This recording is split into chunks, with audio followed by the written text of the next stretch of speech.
ನೀನು ಅಂದರೆ ನಿನಗೆ ಶಿಕ್ಷೆ ಏನು ಕೇಳಿದರೆ ಇವತ್ತಲ್ಲ ನಾಳೆ ನೀನು ಸಾಯಲಿಕ್ಕೆ ಇದ್ದಿ, ಅದನ್ನು ಬಿಟ್ಟು ಇಂಥ ಆರ್ಡರನ್ನೆಲ್ಲ ಇಂತಹ ಒಂದು ಆಜ್ಞೆಯನ್ನು ಮಾಡಬೇಡ. ಪ್ರಜಾಶ್ಚ ಪಾಲಯಿಷ್ಯೇಹಂ ಇತಿ ತೇ ಸಮಯ ಕೃತಃ. ನೀನು ಹೇಳಿದ್ದಿ ಪ್ರಜೆಗಳನ್ನು ನಾನು ಪಾಲನೆ ಮಾಡ್ತೇನೆ ಅಂತ, ಆದರೆ ನೀನಾಗಿ ಹೇಳ್ತಾ ಇಲ್ಲ ಅಂತ ಹೇಳಿ ಅವರಿಗೆಲ್ಲರಿಗೂ ಸಿಟ್ಟು ಬಂದು ಬಿಡತ್ತೆ. ತಾಂಸ್ತಥಾ ಬ್ರುವತಃ ಸರ್ವಾನ್ ಮಹರ್ಷೀನ್ ಅಬ್ರವೀದ್ವಜಃ ವೇದ ಪ್ರಹತ್ಯ ದುರ್ಬುದ್ಧಿ ಮಮತ್ವರ್ಮನರ್ಥವಿತ್. ಹೀಗೆ ಹೇಳ್ತಾ ಇರುವಾಗಲೇ ವೇನ ಮಹರ್ಷಿಗಳನ್ನು ಕುರಿತು ಅಟ್ಟಹಾಸವನ್ನು ಮಾಡ್ತಾ ಹೀಗೆ ಹೇಳ್ತಾನಂತೆ. ಅದೇ ಅಂದರೆ ನಾವು ಹೇಳ್ತೇವಲ್ಲ, ಸಾರಿ ಹೇಳಿದ್ದೇನೆ ಆದರೂ ಕೇಳಲಿಲ್ಲ ಅಂತ ಹೇಳ್ತೇವೆ. ಅದಕ್ಕೋಸ್ಕರ ಇವರು ಸಾರಿ ಹೇಳ್ತಾ ಇದ್ದಾರೆ, ಆದರೂ ಇವನು ಕೇಳ್ತಾ ಇಲ್ಲ. ಅವರು ಹೇಳ್ತಾ ಇರುವಾಗಲೇ ನಗಾಡ್ತಾ ಹೇಳ್ತಾನೆ. ನಗಾಡುವುದು ಎಲ್ಲರೂ ನಗಾಡ್ತಾರೆ, ಅದಲ್ಲ. ಮತ್ತೆ ಪ್ರಹಸನ್ನಿವ, ಮಂದಹಾಸ, ಸ್ಮಿತ, ಹಾಸ, ಹೀಗೆ ಬೇರೆ ಬೇರೆ ಶಬ್ದಗಳಿದ್ದಾವೆ. ಇದು ಹೇಗೆ ಉಂಟು ಅಂತ ಕೇಳಿದರೆ ಅಟ್ಟಹಾಸ ಹೇಳಿದರೆ ಹಾಸ ಅಂತ ಬಾಯಿ ಬಿಟ್ಟು ಹಲ್ಲೆಲ್ಲ ಉಂಟು, ಎಷ್ಟು ಹಲ್ಲುಂಟು ಅಂತ ಗೊತ್ತಾಗುತ್ತೆ, ಆ ರೀತಿಯಾಗಿ ನಗುವಂಥದ್ದು. ಹೀಗೆ ತಾನು ಏನು ಮಾಡ್ತಾ ಇದ್ದಾನೆ, ನಗುತ್ತಾ ಹೇಳ್ತಾನೆ. ದ್ರಷ್ಟ ಧರ್ಮಸ್ಯ ಕಶ್ಚಾನ್ಯ ಶ್ರೋತವ್ಯ ಕಸ್ಯ ವಾಮಯ ಪ್ರಭವಂ ಸರ್ವಭೂತಾನಾಂ ಧರ್ಮಾಣಾಂಚ ವಿಶೇಷತಃ ಸಮ್ಮೂಢಾನ ವಿದುರ್ನೂನಂ ಭವಂತೋ ಬುದ್ಧಿಮೋಹಿತಾ. ಅಲ್ಲ, ಇದು ಧರ್ಮ ಇದು ಅಧರ್ಮ ಅಂತ ಹೇಳ್ತಾ ಇದ್ದೀರಲ್ಲ, ಧರ್ಮವನ್ನು ನೋಡಿದವರು ನೀವು ಯಾರಾದರೂ ಇದ್ದೀರಾ? ನಾನು ನೋಡಿದ್ದೇನೆ, ನಾನೇ ಧರ್ಮದ ದ್ರಷ್ಟ, ಧರ್ಮಸ್ಯ, ಧರ್ಮವನ್ನು ನೋಡಿದವ ನಾನು ಅಂತ ಹೇಳ್ತಾನೆ. ಇನ್ನು ಕಶ್ಚ ಅನ್ಯಶ್ರೋತವ್ಯ, ನನ್ನನ್ನು ಬಿಟ್ಟು ಬೇರೆ ಯಾರಿದ್ದಾರೆ ಇಲ್ಲಿ ಧರ್ಮ ಹೇಳುವವರು? ಧರ್ಮವನ್ನು ಕೇಳುವ ಅಗತ್ಯ ಬೇರೆ ಯಾರಿಗಿದೆ? ನನಗೆ ಅಗತ್ಯವೇ ಇಲ್ಲ. ಸಮಸ್ತ ಜೀವರ ಧರ್ಮ ಸಂಸ್ಥಾಪಕ ನಾನೇ ಆಗಿದ್ದೇನೆ ಅಂತ ಹೇಳ್ತಾ ಇದ್ದಾನಿವ. ಪ್ರಭವಂ ಸರ್ವಭೂತಾನಂ, ಏನು ಮಾಡಲಿಕ್ಕೂ ನಾನು ಸಮರ್ಥ. ನಾನಿವತ್ತು ಹೇಳಿದರೆ ಜನ ಅದನ್ನು ಕೇಳ್ತಾರೆ. ಆದ್ದರಿಂದ ನೀವೆಲ್ಲ ಏನಾಗಿದ್ರೆ ಹೇಳಿದರೆ ಸಮ್ಮೂಢಾನ ವಿದುರ್ನೂನಂ, ಸಮ್ಮೂಢರು, ನೀವು ಮೂರ್ಖರಾಗಿದ್ದೀರಪ್ಪ. ಹಾಗಾಗಿ ನನ್ನ ಮಹಿಮೆ ನಿಮಗೆ ಗೊತ್ತಿಲ್ಲ, ನಾನು ಎಂತವ ಗೊತ್ತುಂಟಾ ಅಂತ ತಾನು ಕೇಳ್ತಾ ಇದ್ದಾನೆ. ಇಚ್ಛಂದಹೇಯಂ ಪೃಥ್ವೀಂ ಪ್ಲಾವಯೇಯಂ ತಥಾ ಜಲೈ ದ್ಯಾಂಬುವಂ ಚಾವರುಂಧೇಯಂ ನಾತ್ರ ಕಾರ್ಯ ವಿಚಾರಣ. ನಾನೆಲ್ಲಿಯಾದರೂ ಮನಸ್ಸು ಮಾಡಿದರೆ ಭೂಮಿಯನ್ನು ಸುಟ್ಟೇ ಬಿಟ್ಟೇನು ಅಂತ ಹೇಳ್ತಾನೆ ಈತ.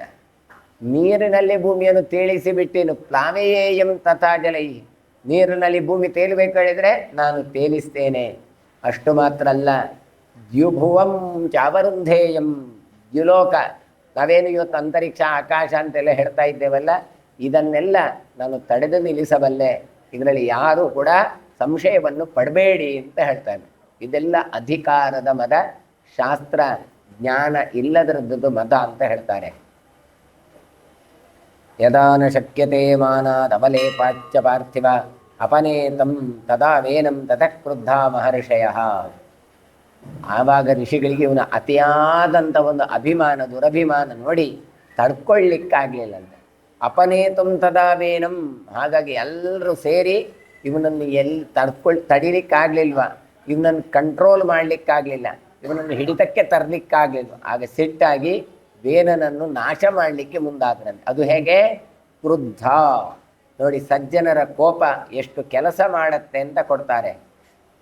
ನಿಗೃಹ್ಯತಂ ಮಹಾತ್ಮಾನೋ ವಿಸ್ಫುರಂತಂ ಮಹಾಬಲಂ ತಥೋಸ್ಯ ಸವ್ಯಮೂರಂತಂ ಮಮಂತುರ್ಜಾತವನ್ಯವಃ. ಮಹಾತ್ಮರಾದಂತಹ ಋಷಿ ಮುನಿಗಳೆಲ್ಲರೂ ಕೂಡ ಮಹಾಬಲಿಷ್ಠನಾದಂತಹ ಸಿಟ್ಟಿನಿಂದ ಕಂಗೊಳಿಸುವ ಆ ವೇನನನ್ನು ತನ್ನ ತಪಸ್ಸಿನಿಂದಲೇ ನಿಗ್ರಹಿಸಿ ಬಿಟ್ರಂತೆ. ಮತ್ತೆಂತ ಮಾಡಲಿಲ್ಲ, ಕೈ ಮಾಡಲಿಲ್ಲ.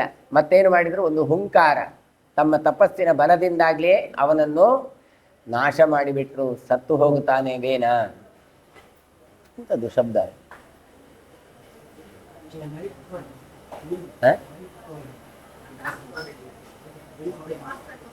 ಮೈಕ್ ಗೆಪ್ಪುಡೆ ಇಚ್ಛನ್ ಇವನು ಹೇಳ್ತಾರೆ. ನಿಗೃಹ್ಯತಂ ಮಹಾತ್ಮಾನಃ ತಸ್ಮಿಂತು ಮಧ್ಯಮಾನೇತು ರಾಜ್ಞವೂರೌ ಪ್ರಜಜ್ಞವಾನ್ ಸ್ವತಿ ಮಾತ್ರ ಪುರುಷಃ ಕೃಷ್ಣಶ್ಚಾಪಿ ಬಭೂವಃ. ಇವನ ತೋಳನ್ನು ಮತ್ತೆ ಮಥನ ಮಾಡ್ತಾರೆ ಅಂತ ಹೇಳ್ತಾರೆ. ಇವನ ತೋಳನ್ನು ಮಥನ ಮಾಡಿದ್ರಂತೆ. ಯಾಕೆ ಕೇಳಿದರೆ, ರಾಜ ಇಲ್ಲ ಅಂತ ಆದ ಕೂಡಲೇ ಅರಾಜಕತೆ ಬೆಳೆಯುತ್ತೆ, ಕಳ್ಳಕಾಕರು ಎದ್ದು ಹೋಗ್ತಾರೆ, ನಮ್ಮನ್ನು ಕೇಳುವವರು ಯಾರೂ ಇಲ್ಲ. ಹೀಗಾಗಿ ಅವರು ಏನು ಮಾಡ್ತಾರೆ ಕೇಳಿದರೆ, ಇವನ ತೋಳನ್ನು, ಕೈಯನ್ನು ಮಥನವನ್ನು ಮಾಡ್ತಾರೆ. ಒಂದು ಡೆಡ್ ಬಾಡಿಯನ್ನು ಮಥನ ಮಾಡ್ತಾರೆ. ಮಾಡಿದ ಬಳಿಕ ಮೃತ ಶರೀರದಿಂದ ಒಂದು ಕಪ್ಪಗಿನ ಕರ್ರಗಿನ ವ್ಯಕ್ತಿ ಹುಟ್ಟಿಕೊಳ್ತಾನೆ. ತಸ್ಮಿನ್ಸ್ತು ಮಧ್ಯಮಾನೇತು ರಾಜ್ಯ ಊರೌ ಪ್ರಜಜ್ಞಿವಾನ್. ಅವನ ಎಡ ತೊಡೆಯಲ್ಲಿ ಹ್ರಸ್ವನಾದ ಅಂದರೆ ಬಹಳ ಗಿಡ್ಡನಾದ ಕಪ್ಪಗಾಗಿರುವಂಥ ಒಬ್ಬ ಪುರುಷ ಹುಟ್ಟಿಕೊಳ್ತಾನೆ. ಸ ಭೀತಃ ಪ್ರಾಂಜಲಿರ್ಭೂತ್ವ ತಸ್ಥಿವಾನ್ ಜನಮೇಜಯ ತಮಲ್ಪಂ ಹಿಕ್ವಲಂ ದೃಷ್ಟ್ವಾ ನಿಷೀದೇತ್ಯಬ್ರುವಂಸ್ತತಃ. ಹೆದರಿಕೊಂಡಿದ್ದಾನೆ ಹುಟ್ಟಿದವ.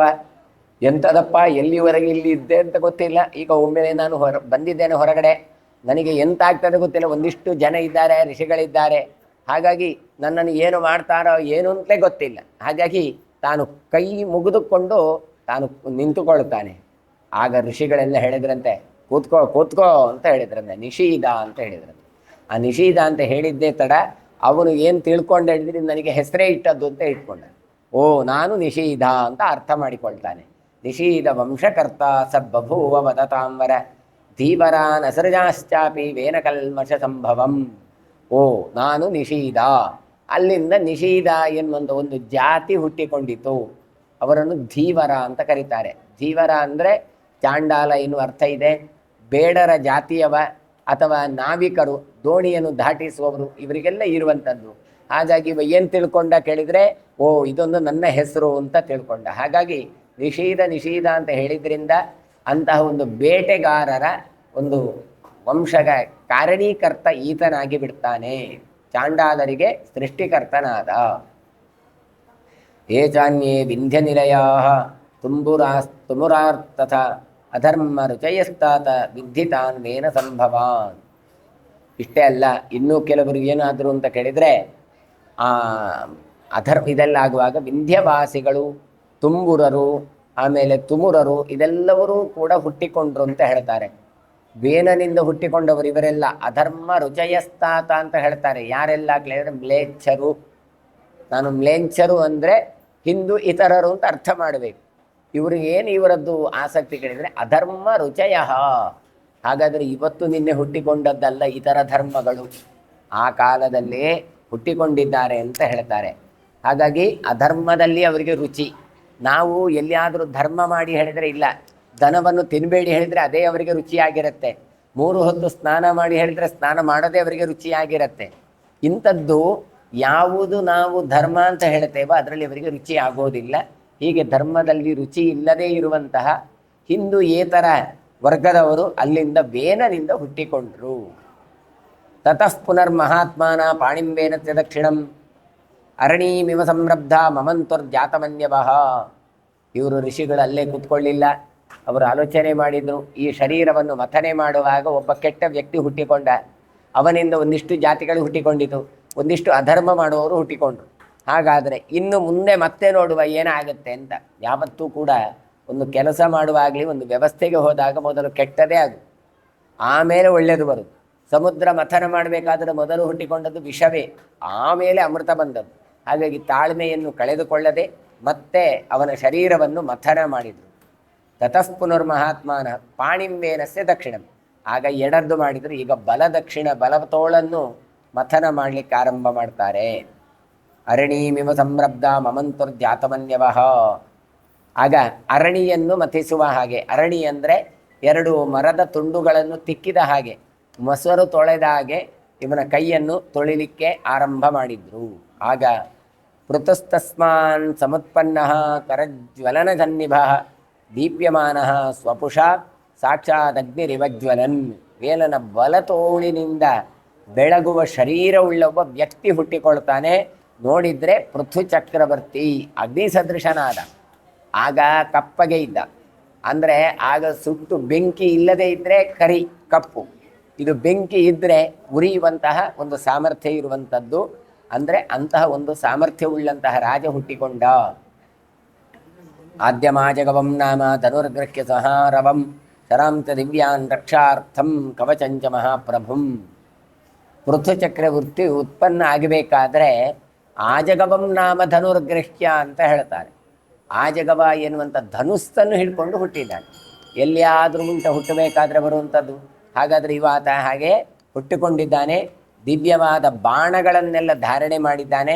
ರಕ್ಷಾ ಕವಚಗಳನ್ನು ಹಾಕಿಕೊಂಡು ಇಂಥ ಪೃಥ್ವಿ ಚಕ್ರವರ್ತಿ ಹುಟ್ಟಿದ್ದಾನೆ. ಅದೇ ವಾಯುಪುರಾಣ ಹೇಳ್ತದೆ, ಪಾರ್ಷ್ಟಿಗ್ರಹೋ ಅಭಯದೇವ ಪ್ರಗೃತ್ಯ ಆಜಗವಂ ಧನು ಅಂತ. ರುದ್ರದೇವರು ತಮ್ಮ ಧನುಸ್ಸನ್ನು ಲೋಕಹಿತಕ್ಕೋಸ್ಕರ ಈ ಪೃಥು ಚಕ್ರವರ್ತಿಗೆ ಕೊಟ್ಟರು ಅಂತ ಹೇಳ್ತಾರೆ. ಅಂತೂ ಆಜಗವ ಅಂತ ಧನುಸ್ಸನ್ನು ಹಿಡ್ಕೊಂಡು ಈತ ಹುಟ್ಟಿದ್ದಾನೆ. ತಸ್ಮಿನ್ ಜಾಥೇತ ಭೂತಾನಿ ಸಂಪ್ರಹೃಷ್ಟಾನಿ ಧರ್ಮಜಃ ಸಮಾಪೇತುರ್ಮಹಾರಾಜ ವೇನಶ್ಚ ತ್ರಿದಿವೈನ್ಯಯೌ. ಆ ಪೃಥು ಚಕ್ರವರ್ತಿ ಹುಟ್ಟಿದ್ದೇ ತಡ, ವಾತಾವರಣದಲ್ಲಿ ಕೂಡ ಬಹಳ ಚೇಂಜಸ್ ಆಯಿತು ಅಂತ ಹೇಳ್ತಾರೆ. ಭೂತಾನಿ ಸಂಪ್ರಹೃಷ್ಟಾನಿ, ಎಲ್ರಿಗೂ ಆನಂದ ಆಗಲಿಕ್ಕೆ ಆರಂಭ ಆಯ್ತದೆ. ಎಲ್ಲ ಭೂತಗಳಿಗೂ ಎಲ್ಲ ಪ್ರಾಣಿ ಪಕ್ಷಿಗಳಿಗೂ ಕೂಡ ಸಂತೋಷ ತನ್ನಿಂತಾನೇ ಬರಲಿಕ್ಕೆ ಆರಂಭ ಆಯಿತು. ವೇನಾದರೂ ತ್ರಿದಿವೈನ್ಯಯವು ಸ್ವರ್ಗವನ್ನು ತೆರಳಿದ. ಇಲ್ಲಿ ಏನು ತೋರಿಸ್ತಾರೆ ಕೇಳಿದರೆ ಎರಡು. ಮೊದಲು ದೇಹವನ್ನು ಮಥನ ಮಾಡಿದಾಗ ಹುಟ್ಟಿಕೊಂಡವ ನಿಷೀದ, ಅಂದರೆ ನಿಷಾದ ಜಾತಿಯವ ಹುಟ್ಟಿಕೊಂಡ. ಅಂದರೆ ಮೊದಲು ದೇಹದಿಂದ ಹೊರಟಂತಹ ಏನು ನೆಗೆಟಿವ್ ಎನರ್ಜಿ ಅಂತ ಹೇಳ್ತೇವೆ ಅಂಥದ್ದು ಹುಟ್ಟಿಕೊಂಡಿತ್ತು. ಮತ್ತೆ ಮತ್ತೆ ಮಥನ ಮಾಡಿದಾಗ ಪಾಸಿಟಿವ್ ಎನರ್ಜಿ ಯಾರು ಪೃಥ್ವಿ ಚಕ್ರವರ್ತಿ ಹುಟ್ಟಿಕೊಂಡ. ಹೀಗೆ ಮೊದಲು ಕೆಟ್ಟದಾಯಿತು, ಆಮೇಲೆ ಒಳ್ಳೆಯದಾಯಿತು. ಈ ಒಳ್ಳೆಯವ ಹುಟ್ಟಿದ್ರಿಂದ ಏನಾಯಿತು ಕೇಳಿದರೆ ವೇನಶ್ಚ ತ್ರಿದಿವೈನ್ಯಯವು, ವೇನ ಮಹಾರಾಜ ಸ್ವರ್ಗಕ್ಕೆ ತೆರಳಿದ. ನಿಜವಾಗಿ ವೇನ ಮಾಡಿದಷ್ಟು ಅನ್ಯಾಯ ಯಾರೂ ಮಾಡಲಿಕ್ಕೆ ಸಾಧ್ಯ ಇಲ್ಲ. ತಾನು ಅನುಷ್ಠಾನ ಮಾಡಲಿಲ್ಲ, ಬೇರೆಯವರಿಗೆ ಅನುಷ್ಠಾನ ಮಾಡಲಿಕ್ಕೆ ಬಿಡಲಿಲ್ಲ. ಆದರೂ ಅವನು ಸ್ವರ್ಗಕ್ಕೆ ಹೋದ. ಯಾಕೆ ಹೋದ?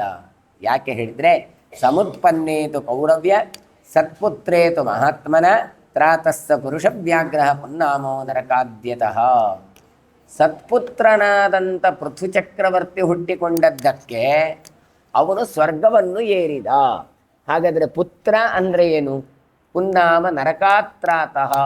ಪುತು ಎನ್ನುವಂತಹ ನರಕ, ಅದನ್ನು ದಾಟಿ ತಾನು ಮೇಲಕ್ಕೆ ಹೋಗಿದ್ದಾನೆ.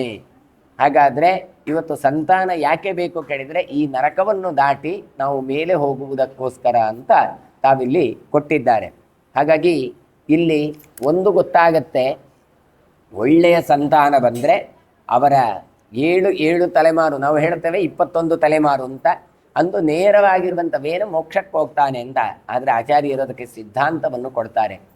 ಒಬ್ಬ ವೇನ ಚಕ್ರವರ್ತಿ ಹತ್ರ 3 ರೀತಿಯಾದಂಥ ಜೀವ ಇದ್ದಾನೆ. ಏನು? ಒಂದು ಸಜೀವ ಎಂದರೆ ಉತ್ತಮವಾದ ಸಾತ್ವಿಕ ಜೀವ, ಇನ್ನೊಂದು ರಾಜಸ ಜೀವ, ಇನ್ನೊಂದು ತಾಮಸ ಜೀವ.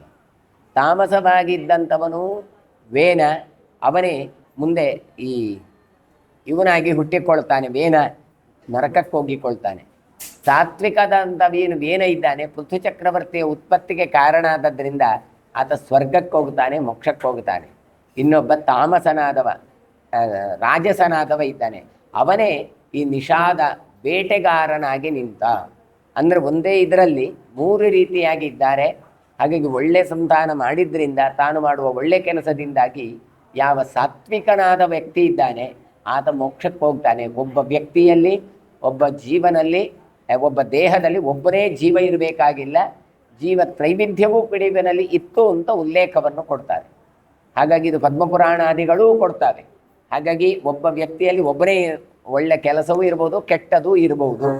ಇದಕ್ಕೆ ನಾವು ಉದಾಹರಣೆ ಸಾಮಾನ್ಯವಾಗಿ ಈ ತ್ರೇತ, ದ್ವಾಪರ, ಕಲಿ ಅಂತ 4 ಯುಗ. ಕೃತಯುಗದಲ್ಲಿ ದೇವತೆಗಳದ್ದೇ ಒಂದು ಜಾಗ, ಅಸುರರದ್ದೇ ಒಂದು ಜಾಗ. ಸ್ವರ್ಗದಲ್ಲಿ ದೇವತೆಗಳಿದ್ದರೆ ನರಕದಲ್ಲಿ ರಕ್ಕಸರಿದ್ದರು, ಹಿರಣ್ಯಾಕ್ಷ, ಹಿರಣ್ಯಕಶಿಪು ಎಲ್ಲ. ಮುಂದೆ ಬರುವಂಥ ತ್ರೇತಾಯುಗದಲ್ಲಿ ಒಂದೇ ಭೂಪ್ರದೇಶಕ್ಕೆ ಬಂದರು. ಎಲ್ಲಿ ಕೇಳಿದರೆ ರಾವಣ ಮತ್ತು ಶ್ರೀರಾಮ, ಒಬ್ಬ ಅಯೋಧ್ಯೆಯಲ್ಲಿ, ಒಬ್ಬ ಲಂಕಾನಗರಿಯಲ್ಲಿ. ಅದಕ್ಕಿಂತ ಮುಂದೆ ಬರುವಂಥ ದ್ವಾಪರದಲ್ಲಿ ಒಂದೇ ಮನೆಗೆ ಬಂದರು ಒಳ್ಳೆಯವರು ಕೆಟ್ಟವರು, ಪಾಂಡವರು ಕೌರವರು. ಆಮೇಲೆ ಬರುವಂಥದ್ದು ಕಲಿಯುಗ. ಹಾಗಾದರೆ ಇಲ್ಲಿ ಬರ್ತಾರೆ, ಒಂದೇ ಮನುಷ್ಯನಲ್ಲಿ ಬರ್ತಾರೆ. ಹಾಗಾಗಿ ಮನುಷ್ಯನಲ್ಲಿ ಒಳ್ಳೆಯದು ಇರ್ತದೆ, ಕೆಟ್ಟದ್ದು ಇರ್ತದೆ. ಹಾಗಾಗಿಯೇ ಒಳ್ಳೆತನ ಏನು? ಬೆಳಿಗ್ಗೆ ಬೇಗ ಹೇಳಬೇಕು, ಅನುಷ್ಠಾನ ಮಾಡಬೇಕು, ಅದು ಮಾಡಬೇಕು, ಇದು ಮಾಡಬೇಕು ಅಂತೆಲ್ಲ ಒಳ್ಳೆತನ ಇರ್ತದೆ. ಕೆಟ್ಟತನ ಏನಿರ್ತದೆ? ಇವತ್ತು ಬೇಡಪ್ಪ, ನಾಳೆ ನೋಡುವ, ಇವತ್ತು ಏಕಾದಶಿ ಅಲ್ಲ, ನಾಳೆ ನೋಡುವ, ನಾಳೆ ಹೇಳಿದರೆ ನಾಡ್ದು ನೋಡುವ ಅಂತ ಈ ರೀತಿಯಾದ ಮನೋಭಾವನೆಯು ನಮ್ಮಲ್ಲಿ ಇರುತ್ತೆ. ಹಾಗಾಗಿ 2 ರೀತಿಯಾದಂಥ ಚಿಂತನೆ ಬರ್ತದೆ. ಅದು ಬರಬಾರ್ದು ಕೇಳಿದರೆ ನಿತ್ಯ ಕೃಷ್ಣನನ್ನು ಚಿಂತನೆ ಮಾಡಬೇಕು. ಆತ ನಿತ್ಯ ಮಥನ ಮಾಡಿದಾಗ ನಮಗೆ ಕೆಟ್ಟ ಚಿಂತನೆ ಹೋಗಿ ಒಳ್ಳೆ ಚಿಂತನೆ ಬರುತ್ತೆ.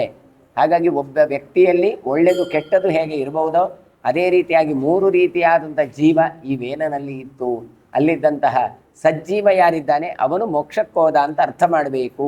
ಹೊರತು ಕೆಟ್ಟನಾದವನೂ ಕೂಡ ಒಳ್ಳೆಯ ಮಗ ಹುಟ್ಟಿದರೆ ಮೋಕ್ಷಕ್ಕೆ ಹೋಗ್ತಾನೆ ಅಂತ ಅರ್ಥ ಮಾಡೋದಲ್ಲ. ಆದರೆ ಪುರಾಣಗಳು ಹೇಳುವಾಗ ಸಾಮಾನ್ಯ ಒಂದು ಅರ್ಥದಿಂದ ಹಾಗೆ ಹೇಳ್ತಾವೆ. ತಂ ತಥಾ ಸರಿತೌಷಧ್ಯೋ ರತ್ನಾನ್ಯಾದಾಯ ಸರ್ವಶಃ ಪಿತಾಮಹಶ್ಚ ಭಗವಾನ್ ದೇವೈರಾಂಗಿರಸೈಃ ಸಹ ಸ್ಥಾವರಾಣಿ ಚ ಭೂತಾನಿ ಜಂಗಮಾನಿ ಚ ಸರ್ವಶಃ ಸಮಾಗಮ್ಯ ತದಾ ವೈನ್ಯಮಭ್ಯಸಿಂಚನ್ ನರಾಧಿಪಂ ಮಹತಾ ರಾಜರಾಜ್ಯೇನ ಪ್ರಜಾಪಾಲಂ ಮಹಾದ್ಯುತಿಂ. ಹೀಗೆ ಆ ವೇನನಿಂದ ಹುಟ್ಟಿದಂಥ ಪೃಥು ಚಕ್ರವರ್ತಿಯನ್ನು ಪಟ್ಟಾಭಿಷೇಕ ಮಾಡಿದರು, ರಾಜನನ್ನಾಗಿ ಮಾಡಿದರು. ಹಾಗಾಗಿ ಹೇಗೆ ಅಂತ ಕೇಳ್ತಾರೆ. ಔಷಧ್ಯೋ ರತ್ನಾನಿ ಆದಾಯ, ಔಷಧಿಗಳನ್ನೆಲ್ಲ ತಂದ್ರಂತೆ ಅಭಿಷೇಕ ಮಾಡಲಿಕ್ಕೆ, ಅವನಿಗೆ ಪಟ್ಟಾಭಿಷೇಕ ಮಾಡಲಿಕ್ಕೆ ರತ್ನಗಳನ್ನೆಲ್ಲ ತಂದರು. ಆಮೇಲೆ ಜಂಗಮಾನಿಚ ಸರ್ವಶಃ ಅಂದರೆ ಸರೋವರಗಳ ನೀರುಗಳನ್ನೆಲ್ಲ ತಗೊಂಡು ಬಂದರು. ದೇವಾದಿ ದೇವತೆಗಳು ಬಂದರು ಇವನಿಗೆ ಪಟ್ಟಾಭಿಷೇಕ ಮಾಡಲಿಕ್ಕೆ ಪೃಥು ಚಕ್ರವರ್ತಿಗೆ. ಆಮೇಲೆ ಹೇಳ್ತಾರೆ ಭಗವಾನ್ ಚತುರ್ಮುಖ ಆಂಗಿರಸರೆ ಮೊದಲಾದ ದೇವತೆಗಳನ್ನು ಕೂಡಿಕೊಂಡು ಬಂದರು ಅಂತ ಹೇಳ್ತಾರೆ. ಇನ್ನು ಸ್ಥಾವರ ಜಂಗಮಗಳು, ಸ್ಥಿರವಾಗಿರುವಂಥದ್ದು, ಚರವಾಗಿರುವಂಥದ್ದು ಅಭಿಮಾನಿ ದೇವತೆಗಳು ಬಂದರು ಅಂತ ಅರ್ಥ. ಅವರೆಲ್ಲ ಬಂದು ಪಟ್ಟಾಭಿಷೇಕವನ್ನು ಮಾಡಿದ್ದಾರೆ. ಹಾಗಾಗಿ ಪೃಥು ಚಕ್ರವರ್ತಿ ಮಹತಾ ರಾಜರಾಜ್ಯೇನ ಪ್ರಜಾಪಾಲಂ ಮಹಾದ್ಯುತಿಂ, ಮಹಾಕಾಂತಿ ಸಂಪನ್ನನೂ ರಾಜರಾಜನೂ ಆಗಿ ರಾಜಪಾಲಕನೂ ಆಗಿದ್ದ. ಅಂದರೆ ಒಂದು ಮುಹೂರ್ತದಲ್ಲಿ ಒಳ್ಳೆ ರೀತಿ ಪಟ್ಟಾಭಿಷೇಕ ಆಯಿತು ಅಂತಾದರೆ ಅದರದ್ದು ಮಹತ್ವ ಅವನ ವ್ಯಕ್ತಿತ್ವದಲ್ಲಿ ಪ್ರಕಟ ಆಗತ್ತೆ. ಚಕ್ರವರ್ತಿಯಾಗಿ ಹುಟ್ಟಿಕೊಂಡವನೇ ಪೃಥು, ಅವನಲ್ಲಿ ವಿಶಿಷ್ಟವಾದಂಥ ರಾಜರಾಜೇಶ್ವರ ಅಂತ ಭಗವದ್ರೂಪ ಇದೆ. ಹಾಗಾಗಿ ಮಹಾವಿಷ್ಣುವಿನ ಒಂದು ಆ ವಿಶಿಷ್ಟವಾದಂಥ ಒಂದು ಸನ್ನಿಧಾನ ಆ ರಾಜನಲ್ಲಿ ಬರ್ತದೆ. ಹಾಗಾಗಿ ಹೇಳ್ತಾರೆ ಶೋಭಿಷಿಕ್ತಃ ಮಹಾತೇಜಾಹ. ಮೈಕ್ ಉಂಟ ಇಲ್ವಾ? ಕೇಳ್ತಾನೆ ಇಲ್ಲ. ಬೈಕ್ ಬ್ಯಾಟ್ರಿ ಹೋಗಿತ್ತು ಮತ್ತೆ ಮಾಡಿದ್ದಾರೆ.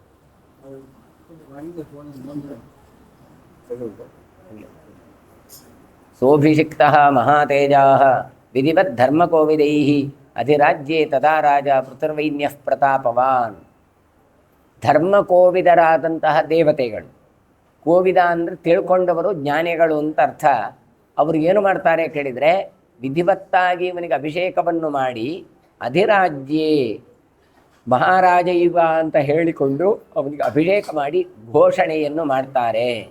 ಅಂದರೆ ವಿಧಿವತ್ತಾಗಿ ಋಷಿಗಳೆಲ್ಲ ಹೇಳಿ ಅವನಿಗೆ ಅಭಿಷೇಕವನ್ನು ಮಾಡಿ ಇವನನ್ನು ಮಹಾರಾಜ ಅಂತ ಹೇಳಿ ಅವನನ್ನು ಘೋಷಣೆ ಮಾಡ್ತಾರೆ. ಆಗ ಪಿತೃೈವ ರಂಜಿತಾಸ್ತಾತ್ರ ಪ್ರಜಾಸ್ತೇನಾನುರಂಜಿತಾ ಅನುರಾಗ ತಸ್ಯ ತಾತಃ ನಾಮರಾಜೇ ತ್ಯಜಾಯತ. ಪ್ರಜೆಗಳೆಲ್ಲ ಪಿತ್ರೇವ ರಂಜಿತಾಸ್ತತ್ರ ಅಂತ. ರಾಜ ಅಂದರೆ ಏನು? ರಂಜುರಾಗೆ ಅಂತ ಧಾತು, ಅಂದರೆ ಎಲ್ರಿಗೂ ಕೂಡ ಆನಂದವನ್ನು ಉಂಟು ಮಾಡುವವರು ಅಂತ ಅರ್ಥ. ಆದರೆ ರಾಜನಾಗಿದ್ದಂಥ ವೇನನಿಂದ ಎಲ್ರಿಗೂ ಆನಂದ ಉಂಟಾಗಲಿಲ್ಲ. ಆದರೆ ಈಗ ಇವನನ್ನು ರಾಜ ಅಂತ ಮಾಡಿದ್ದರಿಂದ ಆನಂದ ಉಂಟಾಯಿತು. ಅಂದರೆ ತಂದೆಯಿಂದ ಸಂತೋಷಗೊಳ್ಳದೇ ಇರುವ ಜನ ಇವನು ರಾಜನಾದಾಗ ಸಂತೋಷಗೊಂಡರು. ಪ್ರಜೆಗಳ ಅನುರಾಗದಿಂದಾಗಲಿಯೇ ನಿಜವಾಗಿ ಪೃಥು ಎನ್ನುವವನು ರಾಜನಾದ. ಇವರು ರಾಜ ಅಂತ ಘೋಷಣೆ ಮಾಡಿದರು. ನಿಜವಾಗಿ ರಾಜ ಅಂದರೆ ಶಬ್ದ ಅರ್ಥ ಹಾಗೆ, ಎಲ್ಲರಿಗೂ ಕೂಡ ಆನಂದವನ್ನು ಉಂಟು ಮಾಡುವವ. ರಾಜ ಬಂದ ಹೇಳಿದರೆ ಬಹಳ ಖುಷಿ, ರಾಜ ಇದ್ದರೆ ಸಜ್ಜನರಿಗೆ ಬಹಳ ಖುಷಿ ಆಗತ್ತೆ ಅಂತ ಅರ್ಥ. ಹಾಗಾಗಿ ಇವರು ಹೇಳ್ತಾರೆ ಅನುರಾಗ ತಸ್ಯ ತತಃ. ಅನುರಾಗ ಪ್ರಜೆಗಳ ಅನುರಾಗದಿಂದಲೇ ಪೃಥುರಾಜ. ಹಾಗಾಗಿ ಇವರು ಘೋಷಣೆ ಮಾಡೋದಕ್ಕಿಂತ ಅಂಥ ಒಳ್ಳೆಯ ರಾಜನಾಗಿ ತಾನು ಪ್ರಸಿದ್ಧನಾಗ್ತಾನೆ. ಆಪಸ್ತಸ್ತಂಭಿರೇ ಚಾಸ್ಯ ಸಮುದ್ರಮಭಿಯಾಸ್ಯತಃ ಪರ್ವತಾಶ್ಚ ದದುರ್ಮಾರ್ಗಂ ಧ್ವಜಭಂಗಶ್ಚ ನಾಭವತ್. ಇವನು ಮಾಡಿದ ಆಜ್ಞೆಗಳಿಗೆ ಎಲ್ಲಿಯೂ ಕೂಡ ಅಡೆತಡೆ ಇರಲಿಲ್ಲ. ರಾಜಾಜ್ಞೆ, ಈಗ ಆಜ್ಞೆಯನ್ನು ಯಾರೂ ಹೊರಡಿಸ್ಬೋದು, ಕಾನೂನು ಯಾರೂ ಮಾಡ್ಬೋದು, ಆದರೆ ಅದನ್ನು ಎಲ್ಲ ಫಾಲೋ ಮಾಡಬೇಕಲ್ಲ. ಆದರೆ ಇವನು ಮಾಡಿದ, ಯಾರು ಪೃಥು ಚಕ್ರವರ್ತಿ ಮಾಡಿದ ಆಜ್ಞೆಯನ್ನು ಎಲ್ಲರೂ ತಾನು ಪಾಲಿಸ್ತಾ ಇದ್ರು ಅಂತ. ಪರ್ವತಾಶ್ಚ ದದುರ್ಮಾರ್ಗಂ ಧ್ವಜಭಂಗಶ್ಚನ ಅಭವತ್ ಅಂತ ಹೇಳ್ತಾರೆ. ಪರ್ವತಗಳೂ ಕೂಡ ಇವನಿಗೆ ದಾರಿ ಮಾಡಿಕೊಟ್ಟವು ಅಂತ. ಯಾಕೆ ಪರ್ವತಕ್ಕೆ ಹೇಳ್ತಾರೆ ಕೇಳಿದರೆ ಅದು ಎಂದಿಗೂ ಚಲಿಸೋದಿಲ್ಲ, ಅದು ನಿಂತಲ್ಲೇ ನಿಂತಿರ್ತದೆ. ಅದನ್ನು ಹತ್ತಿ ಇಳಿದು ನಾವೇ ದಾಟಿ ಹೋಗ್ಬೇಕು. ಆದರೆ ಪೃಥು ಚಕ್ರವರ್ತಿ ಬರ್ತಾನೆ ಅಂತ ಹೇಳಿದ ಕೂಡಲೇ ಎಲ್ಲ ಆಚೆ ಈಚೆ ಹೋಗಿ ಸೈಡಲ್ಲಿ ನಿಲ್ತಾ ಇತ್ತಂತೆ. ಅದಕ್ಕೆ ಇವನಿಗೆ ಜಯಕ್ಕೆ ಭಂಗವೇ ಇರಲಿಲ್ಲ. ಹಾಗಾಗಿ ಹೇಳ್ತಾರೆ ದದುರ್ಮಾರ್ಗಂ ಧ್ವಜಭಂಗಶ್ಚ, ಎಲ್ಲಿಯೂ ಕೂಡ ಇವನ ಧ್ವಜಕ್ಕೆ ಭಂಗ ಆಗಲೇ ಇಲ್ಲ, ಇವನ ಆಜ್ಞೆಗೆ ತೊಂದರೆಯೇ ಆಗಲಿಲ್ಲ. ಹಾಗಾಗಿ ಸಮುದ್ರವನ್ನು ಕುರಿತು ಹೋಗುವ ನದಿಗಳೆಲ್ಲ ಹೇಗೆ ಸಲೀಸಾಗಿ ಹೋಗ್ತಾವು. ಅದಕ್ಕೋಸ್ಕರವೇ ರಾಜ ಬಂದ ಅಂತ ಹೇಳಿದ ಕೂಡ ಎಲ್ಲರೂ ದಾರಿ ಬಿಟ್ಟು ಕೊಡ್ತಾ ಇದ್ರು. ಅದೇ ರೀತಿಯಾಗಿ ಇವನ ಆಜ್ಞೆಯನ್ನು ಎಲ್ಲರೂ ಪರಿಪಾಲಿಸ್ತಾ ಇದ್ರು. ಅಂತಹ ಒಂದು ಕೆಪ್ಯಾಸಿಟಿ, ಒಂದು ಸಾಮರ್ಥ್ಯ ಈ ಪೃಥು ಚಕ್ರವರ್ತಿಗೆ ಇತ್ತು ಅಂತ ಕೊಡ್ತಾ ಇದ್ದಾರೆ. ಆಕೃಷ್ಟಪಚ್ಚ ಪೃಥಿವೀ ಸಿದ್ಧಂತ್ಯನ್ಯಯತ್ನತಃ ಸರ್ವಕಾಮ ದುಃಖಾಗಾವ ಪುಟಕೆ ಪುಟಕೆ ಮಧು.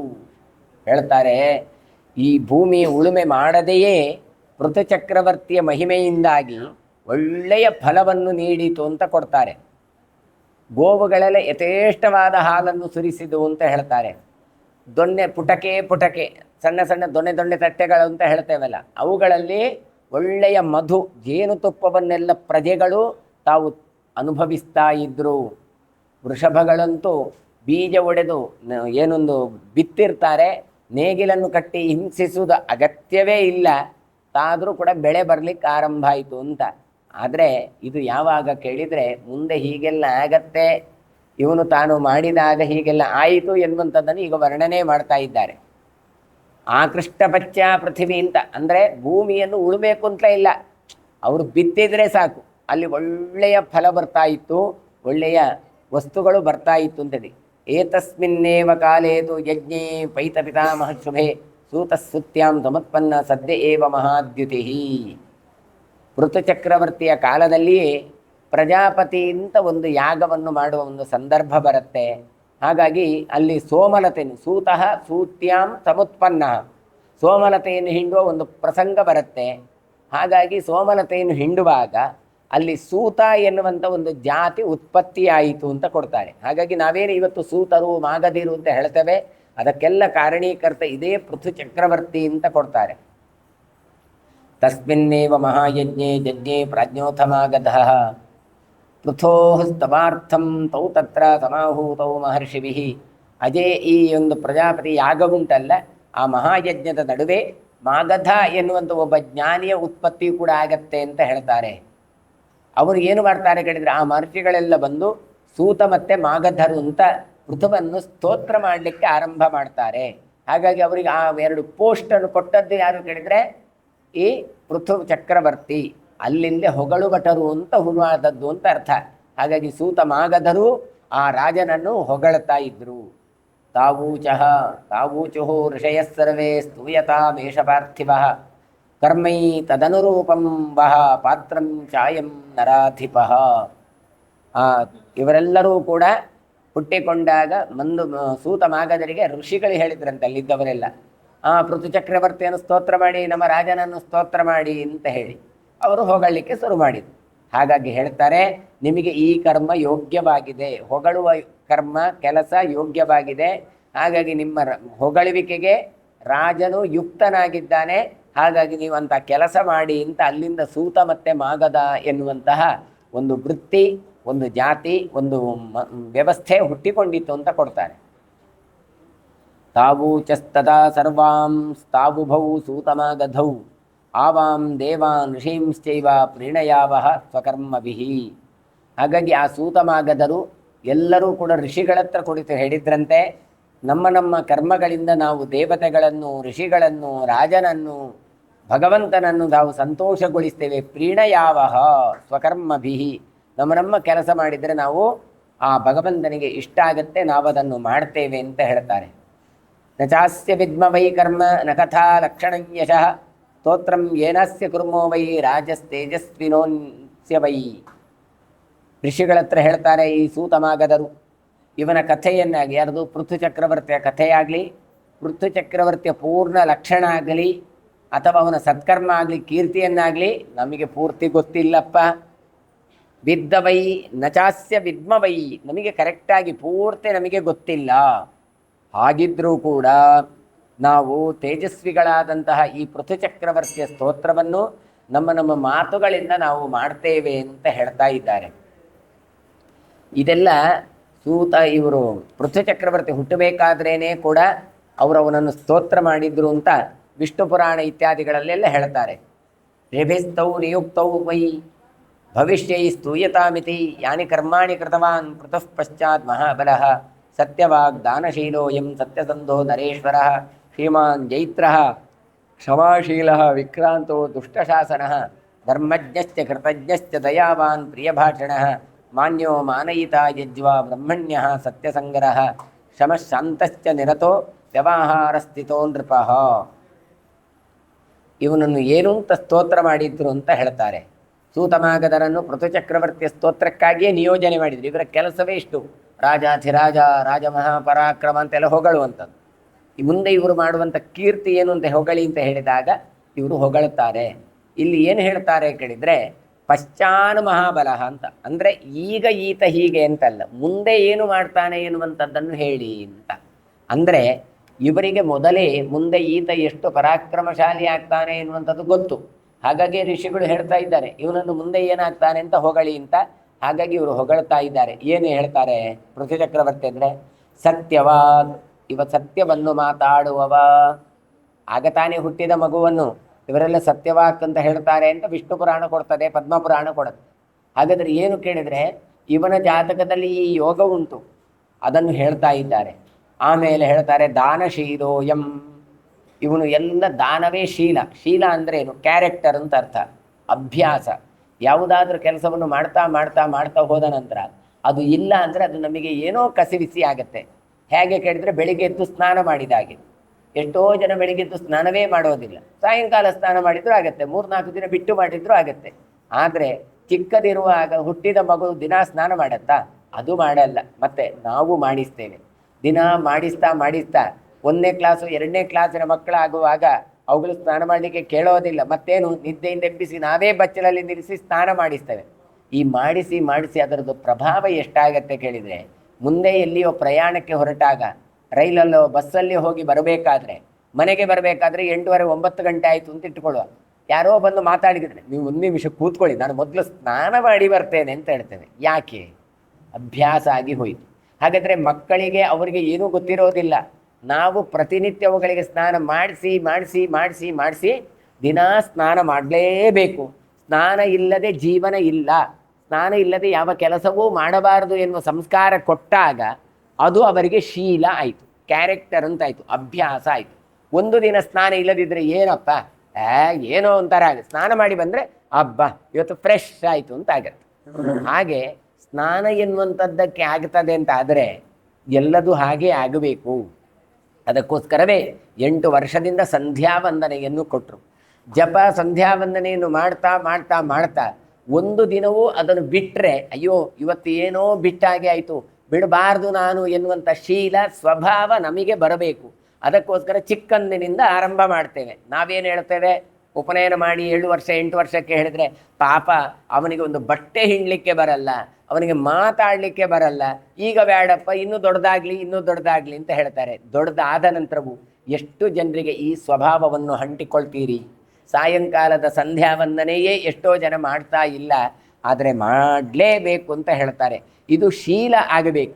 ಇದು ಏನೋ ನಮಗೆ ಸ್ನಾನಕ್ಕಾಗುವಾಗ ಎಲ್ಲರೂ ಒಪ್ಪಿಕೊಂಡ್ರು, ಜಪ ಸಂಧ್ಯಾವಂದನೆ ಆಗೋಕೆ ಸ್ವಲ್ಪ ಹಿಂದೆ ಜಾರಿದ್ರು. ಪೂಜೆಗಂತೂ ಎಷ್ಟೋ ಜನ ಹಿಂದೆ ಜಾರ್ತಾರೆ. ಅಪ್ಪ ಪೂಜೆ ಮಾಡಿದರೆ ಅಪ್ಪ ಪೂಜೆ ಮಾಡಿದ್ರು ಅಂತ ಮಗ ಶಾಲೆಗೆ ಹೋದ, ಮಗ ಪೂಜೆ ಮಾಡಿದ ಹೇಳಿ ಅಪ್ಪ ಆಫೀಸಿಗೆ ಹೋದ. ಅಲ್ಲ, ಪ್ರತಿಯೊಬ್ಬರು ದೇವರ ಪೂಜೆಯನ್ನು ಪ್ರತ್ಯೇಕ ಮಾಡಲೇಬೇಕಾದದ್ದು. ಹೇಗೆ ಸ್ನಾನವೋ, ಹೇಗೆ ಊಟ, ಅಪ್ಪ ಊಟ ಮಾಡಿದ್ರು ಅಂತ ಮಗ ಹೇಗೆ ಊಟ ಮಾಡದೆ ಕೂತ್ಕೊಳ್ಳೋದಿಲ್ವೋ, ಅದೇ ರೀತಿಯಾಗಿ ಪೂಜೆಯೂ ಕೂಡ ಪ್ರತ್ಯೇಕ ಮಾಡಬೇಕು. ಇದಾದರೂ ಒಂದು ಮಾಧ್ವರಲ್ಲಿ ಸ್ವಲ್ಪ ಮಟ್ಟಿಗೆ ಬಂತು. ಅದರ ಮುಂದೆದ್ದೇ ಹೇಳ್ತಾರೆ ದಾನಶೀಲೋಯಂ, ದಾನ ಕೊಡುವಂಥದ್ದು ಸ್ವಭಾವ ಆಗಬೇಕು. ಇವತ್ತು ಯಾರಿಗಾದರೂ ಏನಾದರೂ ಕೊಡದೆ ಅಯ್ಯೋ ನಾನು ಊಟ ಮಾಡ್ತೇನೆ, ಅಯ್ಯೋ ಹೀಗೆ ಅಂತ ಬರಬೇಕು, ಇದು ಬರೋದೇ ಬಹಳ ಕಷ್ಟ. ಯಾಕೆ? ದಾನ ಕೊಡಬೇಕಾದ್ರೆ ನಮ್ಮ ಹತ್ರ ಅಷ್ಟು ವಸ್ತುಗಳು ಬೇಕು. ಇವತ್ತು ನಮ್ಮ ಸ್ಥಿತಿ ಹೇಗೆ ಕೇಳಿದರೆ ತುಂಬ ಜಾಸ್ತಿ ಇದ್ದರೆ ಸುಮ್ಮನೆ ವೇಸ್ಟ್ ಆಗ್ತದಲ್ಲ, ಪಾಪ ವೇಸ್ಟ್ ಆಗ್ತದಲ್ಲ, ಕೊಟ್ಟಾದರೆ ಯಾರಾದರೂ ತಿಂದು ಹೋಗಲಿ ಅಂತ ಕೊಡೋದು. ಅಂದರೆ ಏನು ಕೇಳಿದರೆ ಅದಕ್ಕೆ ಯಾವತ್ತೂ ಹೇಳೋದು ಅಂತ ಉಂಟು. ಒಂದು ಅತ್ತೆ ಸೊಸೆ ಇದ್ರಂತೆ. ಗರುಡ ಪುರಾಣದಲ್ಲಿ ಬರೋದು ಪ್ರಕರಣ, ಒಳ್ಳೆ ವಸ್ತುವನ್ನು ನಾವು ತಿನ್ನಬೇಕು, ಒಳ್ಳೆ ವಸ್ತುವನ್ನೇ ದಾನ ಕೊಡಬೇಕು. ನಮ್ಮ ತುಳುವಿನಲ್ಲಿ ಒಂದು ಗಾದೆ ಉಂಟು, ಕುಳಿತು ಪೋಂಟಲ್ಲ ಕೊಳುತು ಪೋವನು ಅಂತ. ಅದು ಕೊಳ್ತು ಹೋದರೂ ಕೂಡ ಕೊಟ್ಟು ಹೋಗೋದಿಲ್ಲ, ಮತ್ತು ಅದು ಹಾಳಾಗ್ತದಲ್ಲ ಅಂತ ಕೊಡ್ತಾರೆ ಬಿಟ್ಟರೆ ಹಾಗಲ್ಲ. ಒಳ್ಳೆ ಸುವಸ್ತುವನ್ನೇ ಕೊಡಬೇಕು. ನಾವು ತಿನ್ನುವಾಗಲೂ ಸುವಸ್ತುವನ್ನೇ ತಿನ್ನಬೇಕು. ತಿನ್ನದಿದ್ದರೆ ಅವನು ತಾನು ಪರ್ಯುಷಿತ ಎನ್ನುವಂಥ ಪ್ರೇತನಾಗಿ ಬಿಡ್ತಾನೆ ಅಂತ ಗರುಡ ಪುರಾಣ ಕೊಡ್ತದೆ. ಅದು ಹಿಂದಿನ ಕಾಲದಲ್ಲಿ ಸೌತೆಗಳನ್ನು ಈ ಹೊರೆ ಕಾಣಿಕೆ ಎಲ್ಲ ಬರುವಾಗ ಸೌತೆ ಬರುತ್ತೆ, ಅದನ್ನು ಹಾಗೆ ನೆಲದಲ್ಲಿಟ್ಟರೆ ಅದೆಲ್ಲ ಹಾಳಾಗಿ ಹೋಗುತ್ತೆ. ಅದಕ್ಕೆ ಏನು ಮಾಡ್ತಾರೆ ಕೇಳಿದರೆ, ಮೇಲೆ ಎಲ್ಲ ಹಿಂದೆ ಎಲ್ಲ ತೆಂಗಿನ ಗರಿಯಲ್ಲಿ, ಈ ಭಾಗದಲ್ಲಿ ತೆಂಗಿನ ಗರಿ ಜಾಸ್ತಿ ಸಿಕ್ಕೋದ್ರಿಂದ ತೆಂಗಿನ ಗರಿಯಲ್ಲಿ ಆ ಸೌತೆಯನ್ನು ಕಟ್ಟಿಡ್ತಾರೆ, ಸಾಲಾಗಿ ಕಟ್ಟಿರ್ತಾರೆ. ಮಳೆಗಾಲ ಬಂತು, ಏನು ತರಕಾರಿ ಇಲ್ಲ. ಆಗ ಸೊಸೆ ಹೇಳ್ತಾಳೆ, ಸೊಸೆ ಹತ್ರ ಅತ್ತೆ ಹೇಳ್ತಾಳೆ, ಏನಪ್ಪ ಅಡಿಗೆ ಮಾಡೋದು, ಹೋಗಿ ಸೌತೆ ಹಿಡ್ಕೊಂಡು ಬಾ ಅಂತ.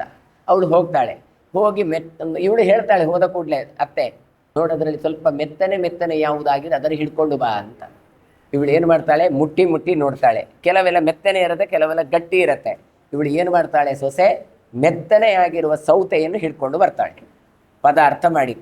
ಮತ್ತೆ 4 ದಿನ ಆಯಿತು, ಮತ್ತೆ ಪುನಃ ಪದಾರ್ಥಕ್ಕೆ ಬೇರೇನೂ ಇಲ್ಲ, ಪುನಃ ಹೇಳೋದದೇ, ಅದು ಕಟ್ಟಿದ್ದು ಕಾಣುತ್ತಲ್ಲ. ಹೋಗಿ ನೋಡಲ್ಲಿ ಸೌತೆ ಹಿಡ್ಕೊಂಡು ಬರುವಾಗ 2ನೇ ಸಲ ಹೋಗುವಾಗಲೂ ಡೈಲಾಗ್ ಏನು, ಮೆತ್ತನೆ ಆದದ್ದು ಹಿಡ್ಕೊಂಡು ಬಾ ಅಂತಲೇ ಹೇಳುವಂಥದ್ದು. ಪುನಃ ಮೆತ್ತನೆ ಆದದ್ದೇ ಹಿಡ್ಕೊಂಡು ಬಂದು, ಇವರು ಜೀವನ ಇಡೀ ಮೆತ್ತನೆ ಇದ್ದದ್ದೇ ತಿಂದ್ರು ಹೊರತು ಗಟ್ಟಿ ಒಂದು ಒಳ್ಳೆಯ ಸೌತೆನ ಜೀವನದಲ್ಲಿ ತಿನ್ನಲಿಕ್ಕೇ ಇಲ್ಲ. ಹೀಗೆ ಮಾಡಿದ್ರು ಅವರು ಪ್ರೇತರಾಗಿ ಬಿಡ್ತಾರೆ ಅಂತ ಹೇಳ್ತಾರೆ. ಹಾಗಾದರೆ ಆಲೋಚನೆ ಮಾಡಿ, ನಾವು ಕೊಡುವಾಗ ಅಂಥದ್ದು ಕೊಟ್ಟರೆ ಹೇಗಾಗ್ಬೋದು? ನಾವು ತಿನ್ನುವಾಗಲೇ ಒಳ್ಳೆಯ ಗಟ್ಟಿ ಒಳ್ಳೆಯ ಪದಾರ್ಥವನ್ನು ಸತ್ವಭರಿತವಾದದ್ದೇ ತಗೊಳ್ಬೇಕು. ಯಾತಯಾಮಃ ಪರಿಯುಷಿತ ಅಂತ. ನಾವು ಅಡುಗೆ ಮಾಡಿ ಬಿಸಿ ಊಟ ಮಾಡಬೇಕು. ಅದನ್ನು 3 ಗಂಟೆ ಕಳೆದು ಅಥವಾ 4 ಗಂಟೆ ಅದರ ರುಚಿ ಪರಿವರ್ತನೆ ಆದ ನಂತರ ಅದನ್ನು ಹಾಗೆ ತಿನ್ನಲಿಕ್ಕೇ ಇಲ್ಲ. ಅದಂತೂ ತಂಗಳನ್ನ ಪೆಟ್ಟಿಗೆ ಅಂತ ಉಂಟಲ್ಲ, ಫ್ರಿಡ್ಜ್, ಅದರಲ್ಲಿ ಇಟ್ಟು ತಿನ್ನುವಂಥದ್ದನ್ನು ಹೇಳಲೇ ಇಲ್ಲ. ಹಾಗಾದರೆ ಅಂಥದ್ದೆಲ್ಲ ತಿಂದರೆ ಏನಾಗುತ್ತೆ ಹೇಳ್ತಾರೆ ಕೇಳಿದರೆ, ಆತನು ಪರ್ಯುಷಿತ ಎನ್ನುವಂತಹ ಒಬ್ಬ ಪ್ರೇತನಾಗಿ ಹುಟ್ಟಿಕೊಳ್ತಾನೆ ಅಂತ ಕೊಡ್ತಾರೆ. ಇದು ನಮಗೆ ಹೀಗಾಯಿತು ಅಂತಾದರೆ ಇನ್ನು ಕೊಡುವ ವಸ್ತು ಅದು ಒಳ್ಳೆಯದಾಗಿಯೇ ಇರಬೇಕು. ಹಾಗಾದರೆ ಕೊಡುವ ಬುದ್ಧಿ ಅದು ಬರಬೇಕು ಕೇಳಿದರೆ ಅದು ಖಂಡಿತ ಬರೋದು ಕಷ್ಟ. ಹಾಗಾದರೆ ಸಂಪತ್ತು ಬಂದಾಗ ಕೈ ಎತ್ತಿ ಕೊಡುವ ಬುದ್ಧಿ ಬರಬೇಕಲ್ಲ, ಅದಕ್ಕೋಸ್ಕರ ಹೇಳ್ತಾರೆ ಇದು ದಾನಶೀಲ ಆಗಬೇಕು. ಮಕ್ಕಳಿಗೆ ಕೊಟ್ಟು ಅಭ್ಯಾಸ ಮಾಡಬೇಕು. ಅದಕ್ಕೋಸ್ಕರ ಇವತ್ತು ಕೂಡ ಈ ದಕ್ಷಿಣ ಕನ್ನಡ ಉಡುಪಿ ಪ್ರಾಂತ್ಯದಲ್ಲಿ ಏನಾದರೂ ಕಾರ್ಯಕ್ರಮ ಆಗುವಾಗ ಚಿಕ್ಕ ಮಕ್ಕಳ ಕೈಯಲ್ಲಿ ದಕ್ಷಿಣೆಯನ್ನು ಕೊಡಿಸ್ತಾರೆ. ಮನೆಯ ಹಿರಿಯನೇ ಹಣ ಕೊಡಬೇಕಾಗಿಲ್ಲ, ಮಕ್ಕಳ ಕೈಯಲ್ಲಿ ಕೊಡ್ತಾ ಅವರಿಗೆ ಅಭ್ಯಾಸ ಆಗಿಬಿಡತ್ತೆ. ಅದು ದಾನಶೀಲ ಬರಬೇಕು. ಆ ಸ್ವಭಾವವನ್ನು ನಾವು ಕಲಿಸಿಕೊಡಬೇಕು. ಆಗ ದುಃಖ ಆಗೋದಿಲ್ಲ. ಇಲ್ಲದಿದ್ದರೆ ನಮಗೆ ಇಷ್ಟ ಆದ ವಸ್ತುಗಳನ್ನು ಕೊಡಬೇಕಾದ್ರೆ ಅಯ್ಯೋ ಕೊಡಬೇಕಲ್ಲ ಅಂತ. ನೀವು ನೋಡಿ, ಮನೆಯಲ್ಲಿರುವ ಎಷ್ಟೋ ಚಿಕ್ಕ ಮಕ್ಕಳನ್ನು ನೋಡಿ, ಆಟಿಕೆಗಳನ್ನು ಹಿಡ್ಕೊಂಡು ಬರ್ತಾರೆ. ಹಿಡ್ಕೊಂಡು ಬಂದು ಅವರು ಆಟ ಆಡ್ತಾ ಇರ್ತಾರೆ. ಯಾವುದೋ ಪಕ್ಕದ ಮನೆಯೋ ಇನ್ನೊಂದು ಯಾರೋ ಬಂಧು ಬಾಂಧವರ ಮಕ್ಕಳು ಬಂದರೆ ಈ ಮಕ್ಕಳು ಆಟದ ಸಾಮಾನೇ ಕೊಡೋದಿಲ್ಲ, ಆಟಿಕೆ ಕೊಡುವುದೇ ಇಲ್ಲ, ಕೊಡುವುದಿಲ್ಲ, ಅದು ನಂದು ಅಂತ. ನಾವು ಅವುಗಳಿಗೆ ಸ್ವಭಾವವನ್ನು ಕಲಿಸಿಕೊಡಬೇಕು. ನೋಡು ಅವರಿಗೂ ಆಟಕ್ಕೆ ಕೊಡಬೇಕು ಅಂತ. ಹೀಗೆ ಕೊಟ್ಟಾಗ ಕೊಡುವುದರಲ್ಲಿರುವ ಆನಂದ ಏನು ಅಂತ ಗೊತ್ತಾಗುತ್ತೆ. ಭೋಗಕ್ಕಿಂತ ಹೆಚ್ಚು ಸುಖ ತ್ಯಾಗದಲ್ಲಿ ಇದೆ ಅಂತ ಕಲಿಸಿಕೊಡಬೇಕು. ಅಂತಹ ಸ್ವಭಾವ ನಮ್ಮ ಪೃಥು ಚಕ್ರವರ್ತಿಗೆ ಇತ್ತು ಅಂತ ಕೊಡ್ತಾರೆ. ಅದಕ್ಕೋಸ್ಕರ ಒಂದು ಕಥೆ ಹೇಳ್ತಾರೆ. ಸಾಮಾನ್ಯವಾಗಿ ಒಂದು ಹೆಂಗಸು ಒಬ್ಬ ಕೇರಿಯಲ್ಲಿ ಇದ್ಲಂತೆ, ಮಹಾ ಬಜಾರಿ. ಯಾರು ಬಂದರೂ ಏನೂ ಕೊಡೋದಿಲ್ಲ, ಬಾಯಿ ಬಂದಾಗೆ ಬೈತಾ ಇದ್ಲು. ಇನ್ನೊಂದು ಅದೇ ಕೇರಿಯಲ್ಲಿದ್ದ ಹೆಂಗಸು ಬಹಳ ದಾನ ಧರ್ಮವನ್ನು ಮಾಡ್ತಾ ಇದ್ಲು. ಒಬ್ಬ ಭಿಕ್ಷುಕ ಪ್ರತಿನಿತ್ಯ ಆ ಕೇರಿಗೆ ಬರ್ತಾ ಇದ್ದ. ಬಂದುಕೊಂಡು ಭವತಿ ಭಿಕ್ಷಾಂ ದೇಹಿ ಅಂತ ಕೇಳ್ತಾ ಇದ್ದ. ಹಾಗೆ ಏನು ಮಾಡೋಳು, ಒಬ್ಬಳು ಸಜ್ಜನೆ ಹೆಂಗಸು ತಾನು ಅನ್ನ ಪದಾರ್ಥಗಳು ಅದು ಇದು ಎತ್ತಿ ಕೊಡ್ತಾ ಇದ್ಲು. ಆದರೆ ಇನ್ನೊಂದೇನು ಬಜಾರಿ ಇದ್ಲಲ್ಲ, ಅವಳಲ್ಲಿ ಹೋದರೆ ಇವನು ಹೋದ ಕೂಡಲೇ ಟಪ್ ಅಂತ ಬಾಗಿಲ ಹಾಕೋಳು. ಮಾತ್ರ ಅಲ್ಲ, ಒಳಗಿಂದ ಬಾಯಿಗೆ ಬಂದಾಗೆ ಬೈಯೋಳು. ಇವನು ಯಥಾ ಪ್ರಕಾರ 1 ದಿನ ಓಕೆ, 2 ದಿನ ಓಕೆ, 3 ದಿನ ಯಾಕೆ ಅಂತ ಇಷ್ಟ ಆದ ನಂತರ ಯಾವಾಗಲೂ ಹೋಗುವಾಗಲೂ ಕೂಡ ಒಳ್ಳೆಯವರ ಹತ್ರ ಹೋಗ್ತಾನೆ, ಅಲ್ಲಿಂದ ಭಿಕ್ಷೆ ತಗೊಳ್ತಾನೆ, ಪುನಃ ಕೆಟ್ಟ ಹೆಂಗಸನ ಹತ್ರ ಹೋಗ್ತಾನೆ, ಪುನಃ ಹೀಗೆ ಬೈಗಳು ತಗೊಳ್ತಾನೆ ಹೋಗ್ತಾನೆ. 1 ದಿನ ಅವಳಿಗೆ ತಡಿಲಿಕ್ಕೆ ಕೊಡಲಿಲ್ಲಂತೆ ಈ ಬಜಾರಿ ಹೆಂಗಸಿಗೆ. ನಾನು ಯಾವಾಗಲೂ ಕೊಡೋದಿಲ್ಲ ಅಂತ ಗೊತ್ತುಂಟು, ಬೈತೇನೆ ಅಂತ ಗೊತ್ತುಂಟು, ಮತ್ತೆ ಪುನಃ ನನ್ನ ಮನೆಗೆ ಯಾಕೆ ಬರ್ತಾನೆ ಈತ? ಸಿಟ್ಟು ಬಂದು ಇವನಿಗೆ ಬುದ್ಧಿ ಕಲಿಸ್ತೇನೆ ಇವತ್ತು ಅಂತ ಆಲೋಚನೆ ಮಾಡ್ತಾಳೆ ಬಜಾರಿ ಹೆಂಗಸು. ಏನು ಮಾಡ್ತಾಳೆ ಕೇಳಿದರೆ, ಮತ್ತೆ ಯಥಾ ಪ್ರಕಾರ ಈತ ಅಲ್ಲಿಂದ ಇತರರದು ಅನ್ನ ಪದಾರ್ಥಗಳನ್ನೆಲ್ಲ ಹಿಡ್ಕೊಂಡು ಬಂದಿದ್ದಾನೆ ತಟ್ಟೆಯಲ್ಲಿ. ಇವಳು ಬಾಗಿಲು ತೆಗೆದು ಬಿಟ್ಲು. ಇಷ್ಟರವರೆಗೆ ಬಾಗಿಲು ಹಾಕಿ ಬೈತಾ ಇದ್ಲು, ಈಗ ಬಾಗಿಲು ತೆಗೆದು ನೋಡ್ತಾಳೆ, ಅವನ ಅನ್ನದ ಪಾತ್ರೆ ಉಂಟು. ತಾನು ಅಲ್ಲಿಯೇ ನೆಲದಲ್ಲಿದ್ದಂಥ ಒಂದಿಷ್ಟು ಮರಳನ್ನು ಎತ್ತಿ ಅವನ ಅನ್ನದ ಪಾತ್ರೆ ಮೇಲೆ ಹಾಕಿಬಿಟ್ಟಂತೆ. ಯಾರು? ಇವಳು. ಅವ ಜೋರು ನಗಾಡ್ಲಿಕ್ಕೆ ಆರಂಭ ಮಾಡಿದಂತೆ. ಯಾರು? ಭಿಕ್ಷುಕ. ನಾವಾದರೆ ಇವಳು ಕೊಡದಿದ್ದರೆ ಅಷ್ಟೇ ಹೋಯಿತು. ನಾನು ಸಂಪಾದನೆ ಮಾಡಿ ಹಿಡ್ಕೊಂಡು ಬಂದ ಅನ್ನದ ಮೇಲೆ ಮರಳು ಹಾಕಿದಲ್ಲ, ನಾವಾದರೆ ಶಾಪ ಕೊಡ್ತಾ ಇದ್ದೆವು. ಆದರೆ ಈ ಭಿಕ್ಷುಕ ನಗಾಡ್ತಾ ಇದ್ದಾನೆ, ಆಶ್ಚರ್ಯ ಆಗಿ ಬಿಡ್ತದೆ. ಅವಳು ಕೇಳ್ತಾಳಂತೆ ಬಜಾರಿ ಹೆಂಗಸು, ಅಲ್ಲ ನಾನು ನಿನ್ನ ಹೊಟ್ಟೆಗೆ ಕಲ್ಲು ಹಾಕಿದೆ, ನಿನ್ನ ಅನ್ನದ ಪಾತ್ರೆಗೆ ಮರಳು ಹಾಕಿದೆ, ಆದರೂ ಕೂಡ ನೆಗಾಡ್ತಾ ಇದೆಯಲ್ಲ ಯಾಕೆ ಅಂತ. ಆಗ ಅವನು ಹೇಳ್ತಾನೆ, ಭಿಕ್ಷುಕ ಏನೂ ಇಲ್ಲಮ್ಮ, ಪ್ರತಿನಿತ್ಯ ನಿನ್ನ ಮನೆಗೆ ಬರ್ತಾ ಇದ್ದೆ, ಬೈತಾ ಇದ್ದಿ, ಬಾಗಿಲು ಕೂಡ ತೆಗಿತಾ ಇರಲಿಲ್ಲ. ಈಗ ಬಾಗಿಲು ತೆಗೆದದ್ದು ಮಾತ್ರ ಅಲ್ಲ, ಇವತ್ತು ಕೈ ಎತ್ತಿ ನನಗೆ ಮರಳನ್ನು ಕೊಟ್ಟಿದ್ದಿ. ಇವತ್ತು ಕೈ ಎತ್ತಿ ಮರಳು ಕೊಟ್ಟ ಕೈಯಲ್ಲಿ ನಾಳೆ ಖಂಡಿತ ನೀನು ಆಹಾರಾದಿಗಳನ್ನು ಕೊಡ್ತೀಯಲ್ಲ, ಇಷ್ಟು ಪರಿವರ್ತನೆ ಚೇಂಜಸ್ ನಿನ್ನ ಹತ್ರ ಆಯ್ತಲ್ಲ, ಅದಕ್ಕೆ ನಾನು ಖುಷಿಪಟ್ಟೆ ಅಂತ ಹೇಳಿದ. ಆಗ ಅವನ ಮನಃಪರಿವರ್ತನೆ ಆಗುತ್ತೆ. ಮುಂದೆ ಆಕೆಯೂ ಕೂಡ ಮಹಾದಾನಶೀಲಲಾಗ್ತಾಳೆ. ಇದರಿಂದ ಏನು ಗೊತ್ತಾಗತ್ತೆ ಕೇಳಿದರೆ, ಪರಿವರ್ತನೆ ಎನ್ನುವುದು ಒಂದೇ ಸಲ ಅಲ್ಲ, ಸ್ವಲ್ಪ ಸ್ವಲ್ಪ ಸ್ವಲ್ಪ ಸ್ವಲ್ಪ ಆಗಬೇಕು. ಹಾಗಾದರೆ ಒಂದು ದಾನ ಕೊಡುವ ಬುದ್ಧಿ, ಸಂಧ್ಯಾವಂದನೆ ಮಾಡುವ ಬುದ್ಧಿ, ಜಪ ಪೂಜಾನುಷ್ಠಾನಗಳು ಮಾಡುವ ಬುದ್ಧಿ ಬರಬೇಕು ಕೇಳಿದರೆ ಪ್ರಯತ್ನಪೂರ್ವಕವಾಗಿ ನಾವು ಹೇರಬೇಕಾಗತ್ತೆ. ಮೊದಲು ಮಾಡ್ತಾ ಮಾಡ್ತಾ ಮಾಡ್ತಾ ಮತ್ತು ಕೊನೆಗೆ ಆ ಹಂತವನ್ನು ಬರುತ್ತೆ.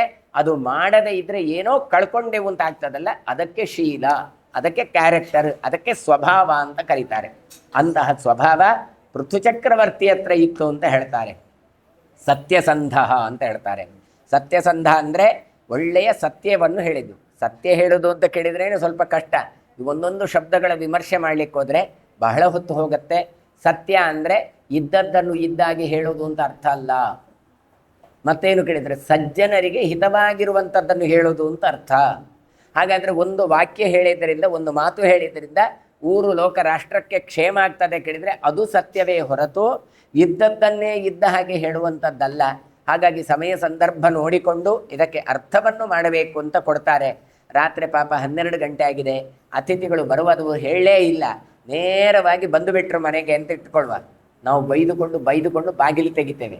ಬಾಗಿಲು ತೆಗೆದಾಗ ಪಾಪ ನಿದ್ದೆಯಿಂದ ಬಂದು ಬಾಗಿಲು ತೆಗಿತೇವೆ, ಹೇಳ್ತೇವೆ ಏನು ದೂರದಿಂದ ಬಂದ್ರಿ? ಹೌದು ನಾವು ಬಾಂಬೆಯಿಂದ ಬಂದ್ರಿ. ಅಲ್ಲ ಇಷ್ಟು ರಾತ್ರಿ ಬಂದ್ರಿ, ಒಂದು ಫೋನ್ ಮಾಡಲಿಕ್ಕಾಗಲಿಲ್ವಾ, ಒಂದು ತಿಳಿಸ್ಲಿಕ್ಕಾಗಲಿಲ್ವಾ, ಹೀಗೆ ಬಂದು ನಮಗೆ ಉಪದ್ರ ಕೊಟ್ರಲ್ಲ ಅಂತ ಮನಸ್ಸಲ್ಲಿ ಎಣಿಸ್ತಾ ಇರ್ತೇವೆ. ಆದರೂ ಕೂಡ ನಗಾಡ್ತಾ ಹಾ ಬನ್ನಿ ಬನ್ನಿ ಬನ್ನಿ ಭಾರಿ ಅಪರೂಪದವರು ಅಂತ ಮಾತಾಡ್ತಾರೆ. ಕೊನೆಗೆ ಹೇಗೆ ನಿಮ್ಮದು ಊಟ ಎಲ್ಲ ಆಯ್ತಾ ಅಂತ ಕೇಳ್ತೀರಿ ಅಂತ ಇಟ್ಟುಕೊಳ್ಳುವ. ಅವ್ರು ಏನು ಹೇಳ್ತಾರೆ, ಇಲ್ಲ ನಾವು ಮುಗಿಸಿ ಬಂದಿದ್ದೇವೆ ಅಂತ. ಹೌದಾ ಬನ್ನಿ ಅಂತ ಚಾಪೆ ಹಾಕಿಸಿದ್ರೆ ಮಲಗಿಸಿದ್ರಿ. ಮರುದಿನ ಬೆಳಿಗ್ಗೆ ಅವರಿಗೆ ಉಪಹಾರವನ್ನು ಕೊಡುವಾಗ ಗೊತ್ತಾಗತ್ತೆ ರಾತ್ರಿ ಇವರು ಊಟ ಮಾಡಲೇ ಇಲ್ಲ ಅಂತ. ಯಾಕೆ? ತೆಕ್ಕೊಳ್ಳುವಾಗ ಹೆಚ್ಚಿನದ್ದು ತಗೊಳ್ತಾ ಇದ್ದಾರೆ.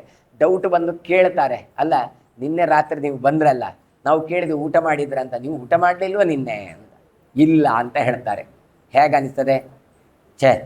ನಮಗೋಸ್ಕರ ರಾತ್ರಿ ಒಂದು ವೇಳೆ ಅವರು ಸತ್ಯ ಹೇಳ್ತಾ ಇದ್ರೆ ನಿಜವಾಗಿ ಅದು ಸತ್ಯ, ಇವರು ಊಟ ಮಾಡಲಿಲ್ಲ ಅಂತ ಮರುದಿನ ಹೇಳಿದ್ದು ಯುಕ್ತ. ಅದೇ ರಾತ್ರಿ 12 ಗಂಟೆ ಬರೋದು, ಊಟ ಆಗಲಿಲ್ವ ಕೇಳಿದ್ರೆ ಊಟ ಆಗಲಿಲ್ಲ ಅಂತ ಇಟ್ಟುಕೊಳ್ಳುವ. ಇವರು ಬೈದುಕೊಂಡು ಇವರು ಹೇಳದೆ ಬಂದದ್ದೇ ದೊಡ್ಡ ಕಷ್ಟ. ಇನ್ನು ಪಾಪ ಮನೆಯಲ್ಲಿ ಎಂತ ಉಂಟು ಅಂತ ಮತ್ತೆ ಒಲೆ ಹಚ್ಚಿ ಮತ್ತೆ ಅಡುಗೆ ಮಾಡಿ ಮತ್ತೆ ಅಡುಗೆ ಇವರಿಗೊಂದು ಹೇಳಿ ಬರಲಿಕ್ಕೂ ಆಗೋದಿಲ್ಲ ಅಂತ ಬೈದುಕೊಂಡು ಹಾಕ್ತಾರೆ. ಪಾಪ ಇವರು ಸತ್ಯ ಹೇಳಿದ್ದು ಅಂತ ಹೇಳಿದರೆ ಅದು ಸತ್ಯ ಅಲ್ಲ. ಯಾಕೆ? ಅವರಿಗೆ ಹಿಂಸೆ ಕೊಟ್ಟುಕೊಂಡು ಅಪರರಾತ್ರಿಯಲ್ಲಿ ಊಟ ಮಾಡಿಕೊಂಡು ಪಾಪ ಅವರಿಗೆ ಏನೊಂದು ಹಿಂಸೆ ಆಗ್ತಾ ಉಂಟಲ್ಲ, ಇದು ಸತ್ಯ ಅಲ್ಲ. ಹಾಗಾದರೆ ಅವರು ಊಟ ಮಾಡಿದೆ ನಮಗೆಲ್ಲ ಆಗಿದೆ ಹೇಳಿದೆ ಸತ್ಯ ಆಗಿ ಬಿಡ್ತದೆ. ಹಾಗೆ ಸತ್ಯ ಎನ್ನುವಂಥದ್ದು ಏನು ಕೇಳಿದರೆ ಸತಾಂ ಹಿತಮಿಚ್ಚಂತೆ, ಸಜ್ಜನರಿಗೆ ಹಿತವಾಗಿರುವಂಥದ್ದು. ಹಾಗಾಗಿ ಕೆಲವು ಸಲ ಸುಳ್ಳು ಸತ್ಯ ಆಗ್ಬೋದು, ಕೆಲವು ಸತ್ಯ ಅಂತ ಹೇಳಿದ್ದು ಕೂಡ ಸುಳ್ಳು ಆಗ್ಬೋದು. ಅದಕ್ಕೋಸ್ಕರವೇ 2 ಶಬ್ದ ಹಾಕ್ತಾರೆ, ಋತ ಮತ್ತು ಸತ್ಯ ಅಂತ. ಋತಂ ಯಥಾರ್ಥ ವಿಜ್ಞಾನಂ, ಸತ್ಯಂ ತತ್ಪೂರ್ವಿಕಾಕೃತಿ ಅಂತ ಹೇಳ್ತಾರೆ. ಋತ ಅಂದರೆ ಯಥಾರ್ಥ ಜ್ಞಾನ. ಏನು ಉಂಟು ಯಥಾರ್ಥ ಏನು? ಊಟ ಮಾಡಲಿಲ್ಲ. ಆದರೆ ತತ್ಪೂರ್ವಿಕಾಕೃತಿ ಹೇಳುವಾಗ ಏನು ಹೇಳಿದರು? ಇಲ್ಲ ಊಟ ಆಯಿತು ಅಂತ ಹೇಳಿದರು. ಅಂದರೆ ತಿಳ್ಕೊಂಡದ್ದನ್ನೇ ಮಾಡಿದ್ದಲ್ಲ, ಆದರೆ ಅದರದ್ದು ಪ್ರಭಾವವನ್ನು ನೋಡಿಕೊಂಡು ಏನು ಮಾಡಿದರೆ ಒಳ್ಳೆಯದಾಗತ್ತೆ, ಏನು ಮಾಡಿದರೆ ಕೆಟ್ಟಾಗತ್ತೆ, ಇದರದ್ದು ಪರಿಣಾಮ ಏನು ಅಂತ ಆಲೋಚನೆ ಮಾಡಿದ್ದರಲ್ಲ ಕೃತಿ, ಇದು ಸತ್ಯ. ಅಂದರೆ ಸತ್ಯ ಎನ್ನುವುದಕ್ಕೆ ಪ್ರಾಮಾಣಿಕತನ ಎನ್ನುವಂಥ ಇನ್ನೊಂದು ಉತ್ತರವನ್ನು ಕೊಡಬಹುದು. ಇವತ್ತು ಜೀವನದಲ್ಲಿ ಪ್ರಾಮಾಣಿಕತನ ಎನ್ನುವುದು ಬಹಳ ಕಡಿಮೆ. ಬಾಯಲ್ಲಿ ಮಾತಾಡುವಾಗ ಎಲ್ಲರೂ ಹೇಳ್ತಾರೆ ಹಾಗೆ ಮಾಡಬೇಕು, ಹೀಗೆ ಮಾಡಬೇಕು, ಅದು ಹೌದು ಇದು. ಯಾಕೆ ಹೇಳೋದಕ್ಕೇನು? ವಚನೆ ಕಾದರಿದ್ರತ ಮಾಡಬೇಕು ಹೇಳುವಾಗ ಮಾತ್ರ ಸಮಸ್ಯೆ ಆಗೋದು. ಹಾಗಾಗಿಯೇ ಅಂತಹ ಮಾತು ಹೇಳುವಂಥದ್ದುಂಟಲ್ಲ, ಇದೆಲ್ಲವೂ ಋತ. ಆದರೆ ಅದನ್ನು ಪ್ರಾಯೋಗಿಕವಾಗಿ ಇಳಿಸಿ ತಾವು ಮಾಡುವಂಥದ್ದು ಇದು ನಿಜವಾಗಿರುವಂಥದ್ದು ಋತ ಅಥವಾ ಸತ್ಯ ಅಂತ ಹೇಳ್ತಾರೆ. ಹಾಗಾಗಿ ಸತ್ಯ ಉಂಟಲ್ಲ, ಅದನ್ನು ಇಲ್ಲಿ ಹೇಳ್ತಾರೆ. ಇವನು ಸತ್ಯಸಂಧನಾಗಿದ್ದ, ತಾನೇನು ಮಾಡಬೇಕು ಅಂತ ಇದ್ದಲ್ಲ, ಸಜ್ಜನರಿಗೆ ಹಿತವಾಗುವಂಥದ್ದನ್ನೆಲ್ಲ ತಾನು ಮಾಡ್ತಾ ಇದ್ದ. ಆಮೇಲೆ ನರೇಶ್ವರ, ಎಲ್ಲರಿಗೂ ಒಡೆಯನಾಗಿದ್ದ. ಹಾಗಾಗಿ ಇವ ಯಾರಿಗೂ ಕೂಡ ಪಾರ್ಶ್ಯಾಲಿಟಿ ಮಾಡ್ತಾ ಇರಲಿಲ್ಲ, ಎಲ್ರಿಗೂ ತಾನೇ ಒಡೆಯ. ಹಾಗಾಗಿ ಆ ಮಗುವಿಗೂ ನಾನೇ ತಂದೆ, ಈ ಮಗುವಿಗೂ ನಾನೇ ತಂದೆ. ತಂದೆಯಾದವನು ಪಿತಾ ಅಂತ ಹೆಸರು, ಪಾಲನೆಯನ್ನು ಮಾಡಬೇಕು. ಹಾಗಾಗಿ ಏನು ಬೇಕಾದ್ರೆ ಆಗಲಿ ನಮಗೇನು ಅಂತ ಬಿಡ್ತಾ ಇರಲಿಲ್ಲ. ನಾವೆದ್ರೆ ಹಾಗೆ ಅಲ್ವಾ, ಆ ಕಡೆ ಹೋದರೆ ಇಲ್ಲ ಬೈತಾರಪ್ಪ, ಆ ಕಡೆ ಹೋಗೋದೇ ಬೇಡ, ಎಲ್ಲ ಗಲಾಟೆ ಎಲ್ಲ ಮುಗ್ದ ಮೇಲೆ ಹೋಗುವ ಅಂತ ಅಲ್ಲ. ತಾನು ಯಾರು ಎಲ್ಲೇ ಇದ್ದರೂ ಕೂಡ ತಾನು ಅವರ ತಂದೆ, ಇವರ ಜಗಳವನ್ನು ನಿಲ್ಲಿಸಬೇಕು, ಅವರಿಗೆ ಆಗುವ ಅನಾನುಕೂಲತೆಗಳನ್ನು ನಿವಾರಿಸಬೇಕು, ನನಗೆ ಅಧಿಕಾರ ಇದೆ, ನಾನು ರಾಜನಾಗಿದ್ದೇನೆ ಅಂತ. ಹಾಗಾಗಿ ತಾನು ಅಲ್ಲಿ ನಿಂತು ಅವರ ಸಮಸ್ಯೆಗಳನ್ನು ಬಗೆಹರಿಸ್ತಾ ಇದ್ದ. ತಾನು ನರೇಶ್ವರನಾಗಿದ್ದ. ಶ್ರೀಮಾನ್ ಜೈತ್ರ ಕ್ಷಮಾಶೀಲ. ಆಮೇಲೆ ಶ್ರೀಮಾನ್ ಅಂತ ಕೊಡ್ತಾರೆ. ಶ್ರೀಮಾನ್ ಅಂದರೆ ಸಂಪತ್ತುಳ್ಳವ. ಯಾವ ಸಂಪತ್ತು? ಹೃದಯ ಸಂಪತ್ತು ಹೌದು, ಉಪಕಾರ ಮಾಡುವ ಸಂಪತ್ತು ಉಂಟು. ಶ್ರೀ ಅಂದರೆ ಇಂದ್ರಿಯಗಳು ಅಂತ ಅರ್ಥ. ಆ ಇಂದ್ರಿಯಗಳ ಸಂಪತ್ತು ಇದೆ. ಹಾಗಾಗಿ ದೇಹಧಾರಣೆ ಇತ್ಯಾದಿಗಳು ಇದೆ. ಯಾವುದೋ ರಾಜ, ಅವನಿಗೆ ತಲೆ ಸರಿ ಇಲ್ಲ, ಕೈಕಾಲು ಸರಿ ಇಲ್ಲ, ಇಂದ್ರಿಯಗಳು ಸರಿ ಇಲ್ಲ ಹೇಳಿದರೆ ಏನು ಸಾಮಾನ್ಯ ಇದು? ಹಾಗಾದರೆ ಇದೆಲ್ಲವನ್ನು ಕೂಡ ತಾನು ಪಡೆದವ. ಹಾಗಾಗಿ ಇವನು ಜೈತ್ರ.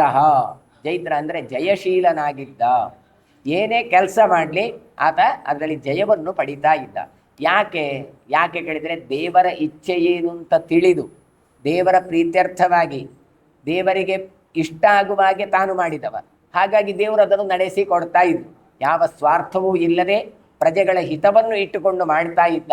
ಅದು ಹೇಗೆ ಹೇಳ್ತೀರಿ ಕೇಳಿದರೆ, ನಮ್ಮ ಭೂಮಿಗೆ ಪೃಥ್ವಿ ಅಂತ ಹೆಸರೇ ಬಂದಿದೆ ಹೇಳಿದರೆ ಇವನು ಸಾಮಾನ್ಯದ ರಾಜನಲ್ಲ, ರಾಜರಾಜೇಶ್ವರ ಎನ್ನುವಂಥ ವಿಷ್ಣುವಿನ ರೂಪ ಇರುವವನು. ಹಾಗಾಗಿ ಜೈತ್ರ ಕ್ಷಮಾಶೀಲ. ಬೇಕಾದಷ್ಟು ಪರಾಕ್ರಮವೂ ಇದು ಹೌದು, ಆದರೆ ಅದಕ್ಕೆ ಪೂರಕವಾಗಿ ಇನ್ನೊಂದು ಗುಣ ಇವನ ಹತ್ರ ಇತ್ತು, ಕ್ಷಮಾಶೀಲ. ಯಾರಾದರೂ ಬಂದು ತಪ್ಪಾಯಿತು ಅಂತ ಕೇಳಿದರೆ ಕ್ಷಮೆ ಕೊಡ್ತಾ ಇದ್ದ. ಅಲ್ಲ ರೀ, ಕ್ಷಮಾಗೂ ದೌರ್ಬಲ್ಯ ಸ್ವಲ್ಪ ವ್ಯತ್ಯಾಸ ಇದೆ. ಯಾರೋ ನಾವು ಹೇಳ್ತೇವೆ ಏನು, ಅಲ್ಲ ನಂಗೆ ಗೊತ್ತಾಯಿತು ಅವ್ರು ಇಂಥದ್ದೆಲ್ಲ ಮಾಡಿದರು, ಸುಮ್ಮನೆ ಬೇಡ ಯಾಕೆ ಅಂತ ಬಿಟ್ಟೆ ಅಂತ. ಇದು ಕ್ಷಮೆ ಅಲ್ಲ. ಯಾಕೆ ಹೇಳಿ ಅಂದರೆ, ನಾನು ಹೋದರೆ ಪೆಟ್ಟು ತಿನ್ನಬೇಕಾಗತ್ತೆ, ಆದರೆ ಬಾಯಲ್ಲಿ ಮಾತಾಡುವಾಗ ಏನು ಕೇಳಿದರೆ ಯಾಕೆ ಸುಮ್ಮನೆ ಅಂತ ಬಿಟ್ಟುಬಿಟ್ಟೆ ಅಂತ. ಅವರನ್ನು ಎದುರಿಸುವ ಸಾಮರ್ಥ್ಯ ಇಲ್ಲ, ಕಂಟ್ರೋಲ್ ಮಾಡಲಿಕ್ಕೆ ಸಾಮರ್ಥ್ಯ ಇಲ್ಲ ಅಂತ ಆದಾಗ ಬಿಟ್ಟುಬಿಟ್ಟೆ ಅಂತ ಹೇಳ್ತೇವೆ. ಅಲ್ಲ, ಕ್ಷಮೆ ಅಂದರೆ ಏನು ಕೇಳಿದರೆ, ಅವರಿಗೆ ಶಿಕ್ಷೆ ಕೊಡುವ ಸಾಮರ್ಥ್ಯ ಇದ್ದರೂ, ಅವಕಾಶ ಇದ್ದರೂ ಕೂಡ ಅವರಿಗೆ ಶಿಕ್ಷೆಯನ್ನು ಕೊಡದೆ ಅವರ ಉದ್ಧಾರಕ್ಕೋಸ್ಕರ ಯಾರು ಅವರನ್ನು ಕ್ಷಮೆ ಕೊಡ್ತಾನಲ್ಲ, ಅವನು ನಿಜವಾಗಿ ಕ್ಷಮಾ ಸಮರ್ಥನಾದವ, ಹೊರತು ಹೇಳಿ ಆದವಲ್ಲ. ಅದು ಗೊತ್ತಾಗುವುದು ಹೇಗೆ? ಈಗ ಯಾರೋ ಒಬ್ಬ ಬಂದು ತಪ್ಪಾಯಿತು ಅಂತ ಹೇಳಿದ ಕೂಡಲೇ ಬಿಟ್ಟು ಬಿಡ್ತೇವೆ ನಾವು. ಕೆಲವು ಸಲ ತಪ್ಪಾಯಿತು ಅಂತ ನಾಟಕ ಮಾಡ್ತಾನೆವ, ಆದರೂ ಬಿಟ್ಟು ಬಿಡ್ತೇವೆ. ಆದರೆ ಇದು ಹಾಗಲ್ಲ. ತನಗೆ ಸಾಮರ್ಥ್ಯ ಇದ್ದರೂ ಕೂಡ ತಾನು ಅದನ್ನು ಪ್ರಯೋಗ ಮಾಡಲಿಲ್ಲ ಅಂತಾದರೆ ಅವನು ನಿಜವಾಗಿ ಕ್ಷಮೆ ಕೊಡುವವನು. ಯಾಕೆ ಸಿಟ್ಟನ್ನು ತೋರಿಸಬೇಕು? ಯಾಕೆ ಇನ್ನೊಬ್ಬರಿಗೆ ಶಿಕ್ಷೆಯನ್ನು ಕೊಡಬೇಕು? ಒಬ್ಬ ತಪ್ಪು ಮಾಡಿರ್ತಾನೆ, ಆ ತಪ್ಪು ಮಾಡಿದವನಿಗೆ ನಾವು ಶಿಕ್ಷೆಯನ್ನು ಕೊಡ್ತೇವೆ. ಯಾಕೆ ಶಿಕ್ಷೆಯನ್ನು ಕೊಡ್ತೇವೆ? ಯಾಕೆ ಅಂತ ಕೇಳಿದರೆ, ಆತ ಅದನ್ನು ತಿದ್ದುಕೊಳ್ಬೇಕು ಅಂತ ಅಷ್ಟೇ ಹೊರತು ಗ್ರಜ್ಜಿನಿಂದಲ್ಲ, ದ್ವೇಷದಿಂದ ಅಲ್ಲ. ಆತ ಅದನ್ನು ತಿದ್ದುಕೊಂಡ ಅಂತಾದರೆ, ಹೌದೌದು ನಂದು ತಪ್ಪಾಯಿತು ಅಂತ ತಿದ್ದುಕೊಂಡ ಅಂತಾದರೆ ಮತ್ತೆ ಅವನಿಗೆ ಶಿಕ್ಷೆ ಕೊಡೋದ್ರಲ್ಲಿ ಅರ್ಥ ಇಲ್ಲ ಅಲ್ವ. ಹಾಗಾಗಿ ಹೇಳೋದು ಪ್ರಾಯಶ್ಚಿತ್ತ ಅಂತ ಹೇಳ್ತೇವೆ. ಪ್ರಾಯಶ್ಚಿತ್ತ ಅಂದ್ರೇನು? ಚಿತ್ತ ಶೋಧನ. ನಾನು ಮಾಡಿದ್ದು ತಪ್ಪು ಅಂತ ಅವನಿಗೆ ರಿಯಲೈಸ್ ಆಗೋದುಂಟಲ್ಲ, ಇದು ಪ್ರಾಯಶ್ಚಿತ್ತ. ಇವತ್ತು ಪ್ರಾಯಶ್ಚಿತ್ತ ಎನ್ನುವ ಶಬ್ದ ಕೇವಲ ಮಾತಿನಲ್ಲಿ ನಿಂತು ಹೋಗಿದೆ. ಏನು ಪೌಮಾನ ಹೋಮ ಮಾಡ್ತಾ ಇದ್ದೇವೆ, ಯಾಕೆ? ಸುರಾಪಾನಾತ್ ಅದರಲ್ಲಿ ತುಂಬ ಹೇಳ್ತಾರೆ. ಹನನಾಥ್ ತಾಯಿಗೆ ಹೊಡೆಯುವಂಥದ್ದು, ಮಕ್ಕಳಿಗೆ ಹೊಡೆಯುವಂಥದ್ದು, ಎಲ್ಲ ಅಮಂತ್ರವಾಗಿ ಹೋಮ ಮಾಡೋದು, ಹೀಗೆಲ್ಲ ಬಹಳಷ್ಟು ಫಲ ಬರುತ್ತೆ. ಮತ್ತೆ ಮರುದಿನ ಮಾಡೋದು ಯಾವುದು ಕೇಳಿದರೆ, ಮತ್ತೆ ಅದೇ ಮಾಡಿದರೆ ಅದು ಪ್ರಾಯಶ್ಚಿತ್ತ ಆಗೋದಿಲ್ಲ. ಪ್ರಾಯಶ್ಚಿತ್ತ ಅಂದರೆ ತನಗೆ ತಾನು ಮಾಡಿದ್ದು ತಪ್ಪು ಎನ್ನುವಂಥದ್ದು ರಿಯಲೈಸ್ ಆಗೋದುಂಟಲ್ಲ, ಇದು ಪ್ರಾಯಶ್ಚಿತ್ತ. ಚಿತ್ತ ಶೋಧನ ಆಗಬೇಕು. ಇದು ಎಷ್ಟು ಮಟ್ಟಿಗೆ ಆಗ್ತಾ ಉಂಟು ಇವತ್ತು ಯಾಕೆ ಹೀಗೆ ಮಾಡ್ತೀರಿ ಕೇಳಿದರೆ, ಏನೋ ಗೊತ್ತಿಲ್ಲಪ್ಪ, ಜೋಯಿಸರು ಹೇಳಿದ್ದಾರೆ ನಾನು ಮಾಡ್ತಾ ಇದ್ದೇನೆ, ಈ ಒಂದು ಸ್ಥಿತಿಯಲ್ಲಿ ನಾವಿದ್ದೇವೆ. ಅದಲ್ಲ. ಹಾಗಾದರೆ ತಾನು ಮಾಡಿದ್ದು ತಪ್ಪು ಎನ್ನುವ ಅರಿವು ಅವನಿಗೆ ಗೊತ್ತಾದಾಗ ತಾನು ಹೋಗಿ ದೇವರ ಮುಂದೆ ನಂದು ತಪ್ಪಾಯಿತು ಅಂತ ತಾನು ಕೇಳಬೇಕು. ತಪ್ಪಾಯಿತು ಅಂತ ಕೇಳಿದರೆ ಸಾಲದು, ತನಗೆ ತಪ್ಪಾಗಿದೆ ಎಂದು ಅವನಿಗೆ ಗೊತ್ತಾಗುವ ಹಾಗೆ ಮಾಡಬೇಕು. ಇದಕ್ಕೆ ದೊಡ್ಡ ಪ್ರಾಯಶ್ಚಿತ್ತ ಯಾವುದು ಹೇಳಿದರೆ ಹರಿನಾಮಸ್ಮರಣೆ. ದೇವರೇ, ನಾನು ಮಾಡಿದ್ದು ತಪ್ಪು, ನಾನು ಇನ್ನು ಮುಂದೆ ಇದನ್ನು ತಪ್ಪು ಮಾಡೋದಿಲ್ಲ. ಯಾವಾಗ ಅವನಿಗೆ ರಿಯಲೈಸ್ ಆಯ್ತಾ, ಮುಂದೆ ಆ ತಪ್ಪನ್ನು ಆತ ಖಂಡಿತ ಮಾಡೋದೇ ಇಲ್ಲ. ಅಜಾಮಿಲ ಒಬ್ಬ ಬ್ರಾಹ್ಮಣನಾಗಿದ್ದವ ಎಲ್ಲ ಧರ್ಮವನ್ನು ಬಿಟ್ಟು ತಾನು ಕಾಡಿಗೆ ತೆರಳಿ ಎಲ್ಲ ಅಧರ್ಮವನ್ನು ಮಾಡ್ತಾ ಯಾರ್ಯಾರನ್ನೋ ಕಟ್ಟಿಕೊಂಡು ಎಷ್ಟೆಷ್ಟೋ ಮಕ್ಕಳನ್ನು ಪಡೆದು ಏನೇನೋ ಮಾಡಬಾರದ್ದು ಮಾಡಿ ತಾನು ಅಷ್ಟು ಅನ್ಯಾಯ ಮಾಡಿದ. ಮುಂದೊಂದು ದಿನ ಅವನಿಗೆ ಗೊತ್ತಾಯಿತು, ನಾನು ಮಾಡಬಾರ್ದು ಅಂತ ಗೊತ್ತಾದ ನಂತರ ಮತ್ತೆ ಆ ತಪ್ಪನ್ನು ಆತ ಮಾಡಲಿಲ್ಲ. ಇವತ್ತು ನಾವೇನು ಮಾಡ್ತೇವೆ, ಮಾಡಬಾರ್ದಿತ್ತು ಆದರೆ ಎಂತ ಮಾಡುದು, ಅನಿವಾರ್ಯ ಆಯಿತು ಅಂತ ಅಂದರೆ ಅದನ್ನು ಸಮರ್ಥಿಸಿಕೊಳ್ತಾ ಇದ್ದೇವೆ. ನಾವು ಹಾಗೆ ಮಾಡಿದರೆ ಬದುಕಲಿಕ್ಕೆ ಸಾಧ್ಯ ಇಲ್ಲ ಅಂತ ಅಂದರೆ ನಮ್ಮ ಒಂದು ದೃಷ್ಟಿಯಲ್ಲಿ ಏನು ಕೇಳಿದರೆ 100% ನಾವು ಮಾಡಿದ್ದು ತಪ್ಪು ಅಂತ ಹೇಳೋದೇ ಇಲ್ಲ. ಮತ್ತೇನು ಕೇಳಿದ್ರೆ ಎಲ್ಲರೂ ಹಾಗೆ ಇದ್ದಾರೆ, ಹಾಗಾಗಿ ನಾನು ಹೀಗೆ ಇದ್ದೇನೆ ಅಂತ ಅದನ್ನು ಅರ್ಥ ಸಮರ್ಥಿಸಿಕೊಳ್ತಾ ಇದ್ದೇವೆ. ಹಾಗಾಗಿ ಇದೆಲ್ಲ ಪ್ರಾಯಶ್ಚಿತ್ತಗಳು ಆಗೋದೇ ಇಲ್ಲ. ಹಾಗಾದರೆ ಚಿತ್ತ ಶೋಧನೆ, ತಾನು ಮಾಡಿದ ತಪ್ಪು ತಾನು ತಿಳ್ಕೊಂಡು ಯಾರಾದರೂ ಬಂದರೆ ಮತ್ತೆ ಅವನ ಮೇಲೆ ನಾವು ಶಿಕ್ಷೆಯನ್ನು ಕೊಡದೇ ಇದ್ದರೆ ಆಗ ಅದು ಕ್ಷಮಾಗುಣ ಆಗಿ ಬಿಡುತ್ತೆ. ರಾಜನಾದವ ಏನು ಮಾಡಲಿಕ್ಕೂ ಸಾಮರ್ಥ್ಯ ಇದ್ದವ, ಹಾಗಾಗಿ ಅವನು ತಪ್ಪು ಅಂತ ನೋಡಿಕೊಂಡು ತಿಳಿದು ಅವನಿಗೆ ಕ್ಷಮೆಯನ್ನು ಕೊಡ್ತಾ ಇದ್ದ. ಭಗವಂತನು ಅಷ್ಟೇ, ನಾವು ಏನಾದರೂ ತಪ್ಪು ಮಾಡಿದಾಗ ಭಗವಂತನಲ್ಲಿ ಹೋಗಿ ನಮ್ಮದು ತಪ್ಪಾಯಿತು ಅಂತ ಹೇಳಿದಾಗ ಅದರದ್ದು ರೆಡ್ಯೂಸ್ ಮಾಡ್ತಾನೆ. ಎಷ್ಟು ಕೇಳಿದರೆ ಉಪಮರ್ದಂಚ, ತುಂಬ ಕಡಿಮೆ ಮಾಡ್ತಾನೆ ಶಿಕ್ಷೆಯನ್ನು, ಪೂರ್ತಿ ರಿಡ್ಯೂಸ್ ಮಾಡ್ತಾನೆ ಅಂತ ಹೇಳೋದಿಲ್ಲ. ಯಾಕೆ, ಧರ್ಮಾಧ್ಯಕ್ಷನಾದ ಭಗವಂತ ಯಾರ್ಯಾರಿಗೆ ಯಾವ ಯಾವ ಫಲ ಕೊಡಬೇಕು ಅದನ್ನು ಕೊಟ್ಟೇ ಕೊಡ್ತಾನೆ. ಆದರೆ ನಾವು ತಪ್ಪಾಯಿತು ಅಂತ ಕ್ಷಮೆ ಕೇಳಿದಾಗ ಅದರ ತೀವ್ರತೆಯನ್ನು ಕಡಿಮೆ ಮಾಡ್ತಾನೆ. ಅಲ್ಲ, ನಮಗೆ ತಪ್ಪಾಗಿದೆ, ನಂದು ತಪ್ಪಾಯಿತು ಅಂತ ಗೊತ್ತಾಗೋದು ಹೇಗೆ ಕೇಳಿದರೆ ಅದಕ್ಕೋಸ್ಕರ ಪ್ರಾಯಶ್ಚಿತ್ತಗಳು. ಏನು, ನಾನು ಪವಮಾನ ಹೋಮ ಮಾಡ್ತೇನೆ, ಇನ್ನು ಮುಂದೆ ಆ ತಪ್ಪು ಮಾಡೋದಿಲ್ಲ, ನಾನು ಪುಷ್ಪಾಂಡಿ ಹೋಮ ಮಾಡ್ತೇನೆ, ನಾನು ವೇದ ಪಾರಾಯಣ ಮಾಡ್ತೇನೆ, ನಾನು ಭಜನೆ ಮಾಡ್ತೇನೆ, ನಾನು ಭಗವಂತನ ಪೂಜೆ ಮಾಡ್ತೇನೆ, ನಾನು ಮಾಡಿದ್ದು ಸರ್ವತಾ ತಪ್ಪಾಯಿತು ಅಂತ ತಿಳ್ಕೊಂಡು ಮಾಡಿದಾಗ ಅದಕ್ಕೆ ಭಗವಂತ ಫಲ ಕೊಡ್ತಾನೆ, ಕೆಟ್ಟ ಫಲವನ್ನು ರೆಡ್ಯೂಸ್ ಮಾಡ್ತಾನೆ. ಅದಕ್ಕೆ ಅಂತಹ ಸಾಮರ್ಥ್ಯ ಭಗವಂತನಿಗೆ ಇದೆ. ಅದೇ ರೀತಿಯಾಗಿ ಪೃಥ್ವಿ ಚಕ್ರವರ್ತಿ ಯಾರಾದರೂ ಅನ್ಯಾಯ ಮಾಡಿಕೊಂಡು ಬಂದಾಗ ಅವರದನ್ನು ತಪ್ಪೊಪ್ಪಿಕೊಂಡ್ರು ಅಂತಾದರೆ ಅವರು ಮುಂದೆ ಆ ತಪ್ಪನ್ನು ಮಾಡುವುದಿಲ್ಲ ಅಂತಾದಾಗ ಅವರಿಗೆ ಕ್ಷಮೆಯನ್ನು ಕೊಡ್ತಾ ಇದ್ದ. ಇದನ್ನು ತಾನ ಸ್ವಭಾವವನ್ನಾಗಿ ಮಾಡಿದ್ದ. ಯಾಕೆ, ಮುಂದೆ ಹೇಳ್ತಾನೆ, ಅವನು ವಿಕ್ರಾಂತಹ, ಒಳ್ಳೆ ಪರಾಕ್ರಮ ಇತ್ತು. ಇದು ಏನು ಕೈಲಾಗದವ, ಸುಮ್ಮನೆ ನಾನು ಬಿಟ್ಟುಬಿಟ್ಟೆ ಅಂತ ಹೇಳೋದಲ್ಲ. ಪರಾಕ್ರಮ ಇದ್ದದ್ರಿಂದಲೇ ತಾನು ಎಲ್ಲರನ್ನು ಜಯಿಸುವ ಸಾಮರ್ಥ್ಯ ಇದ್ದರೂ ಕೂಡ, ದುಷ್ಟರನ್ನು ಸದೆಬಡಿಯುವ ಸಾಮರ್ಥ್ಯ ಇದ್ದರೂ ಕೂಡ ಇವರಿಗೆ ಶಿಕ್ಷೆ ಕೊಡಲಿಲ್ಲ. ಆದ್ದರಿಂದ ಇದು ಕ್ಷಮಾಗುಣ ಅಂತ ಗೊತ್ತಾಗ್ತಾ ಇತ್ತು. ಇಷ್ಟು ಮಾತ್ರ ಅಲ್ಲ, ದುಷ್ಟ ಶಾಸನ, ಕೆಟ್ಟವರನ್ನೆಲ್ಲ ನಿಗ್ರಹ ಮಾಡ್ತಾ ಇದ್ದ. ಯಾರು ಕೆಟ್ಟವರನ್ನು ಸುಮ್ಮನೆ ಬಿಡ್ತಾ ಇಲ್ಲ. ಸಜ್ಜನರಿಗೆ ಉದ್ಧಾರ, ದುಷ್ಟರಿಗೆ ಶಿಕ್ಷೆ, ಎರಡೂ ಕೂಡ ಸೈಮಲ್ಟೇನಿಯಸ್ಲಿ ಒಂದಕ್ಕೊಂದರ ಹಾಗೆ ಮಾಡಿ ಕೊಡ್ತಾ ಇದ್ದ ಈತ. ಧರ್ಮಜ್ಞಶ್ಚ ಕೃತಜ್ಞಶ್ಚ ದಯಾವಾನ್ ಪ್ರಿಯ ಭಾಷಣ. ಮುಂದೆ ಹೇಳ್ತಾರೆ, ಇವನು ಧರ್ಮಜ್ಞ ಅಲ್ಲ, ಇದು ಮಾಡಬೇಕಾದ್ರೆ ಧರ್ಮ ಗೊತ್ತಿರಬೇಕು, ಯಾವುದು ಧರ್ಮ ಯಾವುದು ಅಧರ್ಮ. ಹಾಗಾಗಿ ಧರ್ಮವನ್ನು ತಿಳಿದವ ಮಾತ್ರ ಈ ರೀತಿಯಾಗಿರಲಿಕ್ಕೆ ಸಾಧ್ಯ. ಹಾಗಾದರೆ ಧರ್ಮ ಅಂದರೆ ಏನು, ಧಾರಣಾತ್ ಧರ್ಮ ಉಚ್ಯತೆ. ಜಗತ್ತು ಸುಸ್ಥಿರವಾಗಿ ಹೋಗಬೇಕಾದ್ರೆ ಏನೆಲ್ಲ ಬೇಕು ಅದನ್ನೆಲ್ಲ ಮಾಡಿದವನು ಪೃಥು ಚಕ್ರವರ್ತಿ. ಹಾಗಾಗಿ ಭೂಮಿಗೆ ಪೃಥು ಅಂತ, ಪೃಥ್ವಿ ಅಂತ ಹೆಸರು ಬಂದದ್ದು. ಹಾಗಾಗಿ ಧರ್ಮವನ್ನು ತಿಳಿದವನಾದದ್ರಿಂದ ಆತ ಒಳ್ಳೆ ರೀತಿಯಾಗಿ ರೂಲ್ ಮಾಡ್ತಾ ಇದ್ದ, ಶಾಸನ ಮಾಡ್ತಾ ಇದ್ದ. ಆಮೇಲೆ ಕೃತಜ್ಞ, ಯಾರಾದರೂ ಏನಾದರೂ ಸ್ವಲ್ಪ ಉಪಕಾರ ಮಾಡಿದರೆ ಕೃತಂ ಜಾನಾತಿ, ಅವರಿಗೆ ಮತ್ತೆ ಪ್ರತ್ಯುಪಕಾರವನ್ನು ಮಾಡ್ತಾ ಇದ್ದ. ದೊಡ್ಡ ಕೃತಜ್ಞ ಯಾರು ಗೊತ್ತಾ, ಭಗವಂತ. ನೀವು ಏನೇ ಮಾಡಲಿ ಅದಕ್ಕೆ ಪ್ರತಿಫಲ ಕೊಟ್ಟೇ ಕೊಡ್ತಾನೆ, ಸುಮ್ಮನೆ ಕೊಡೋದೇ ಇಲ್ಲ. ಹಾಗಾದರೆ ಎಷ್ಟು ಕೇಳಿದರೆ ಒಂದು ಕಡೆ ಹೇಳ್ತಾನೆ ಶ್ರೀರಾಮಚಂದ್ರ, ಹನುಮಂತ ಬಂದು ಆಲಿಂಗಿಸಿಕೊಂಡು ಹೇಳ್ತಾನೆ, ಅಲ್ಲ ಮಾರಾಯ, ಎಲ್ರಿಗೂ ಕೂಡ ಒಂದು ಉಪಕಾರ ಮಾಡಿದರೆ ಪ್ರತ್ಯುಪಕಾರ ಮಾಡಬೇಕು. ನೀನೇನು ಮಾಡಿದ್ದಿ ಇವತ್ತು ಹನುಮಂತ, ಸೀತೆ ಎಲ್ಲಿದ್ದಾಳೆ ಅಂತಲೇ ಗೊತ್ತಿರಲಿಲ್ಲ, ಅಂಥದ್ರಲ್ಲಿ ಲಂಕಾನಗರಿಗೆ ಹಾರಿಕೊಂಡು ಹೋಗಿ ಮೊದಲು ಪರಿಚಯ ಕೂಡ ಇಲ್ಲ. ಈಗಿನ ಹಾಗೆ ಫೇಸ್ಬುಕ್ಕೋ ಅಥವಾ ಫೋಟೋವೋ ಏನೂ ಇರಲಿಲ್ಲ. ಕೇವಲ ಲಕ್ಷಣವನ್ನು ಕೇಳಿ ತಿಳಿದು, ಅದು ರಕ್ಕಸರ ಮನೆಗೆ ಹೋಗಿ ಅಲ್ಲಿದ್ದಂಥ ಸೀತೆಯನ್ನು ಕೊಂಡು ತನ್ನ ಮುದ್ರೆಯ ಉಂಗುರವನ್ನು ಕೊಟ್ಟು ಅಲ್ಲಿರುವಂತಹ ಯಾವ ಒಂದು ಚೂಡಾಮಣಿಯನ್ನು ಹಿಡ್ಕೊಂಡು ಬಂದು ಮತ್ತೆ ಹೋಗುವುದು ಮಾತ್ರ ಅಲ್ಲ, ಬಂದು ವಾರ್ತೆಯನ್ನು ತಲುಪಿಸಿದ್ದಿ. ಇಷ್ಟೆಲ್ಲ ಮಾಡಿದ ನಿನಗೆ ಏನು ನಾನು ಕೊಡಲಿ ಉಪಕಾರ?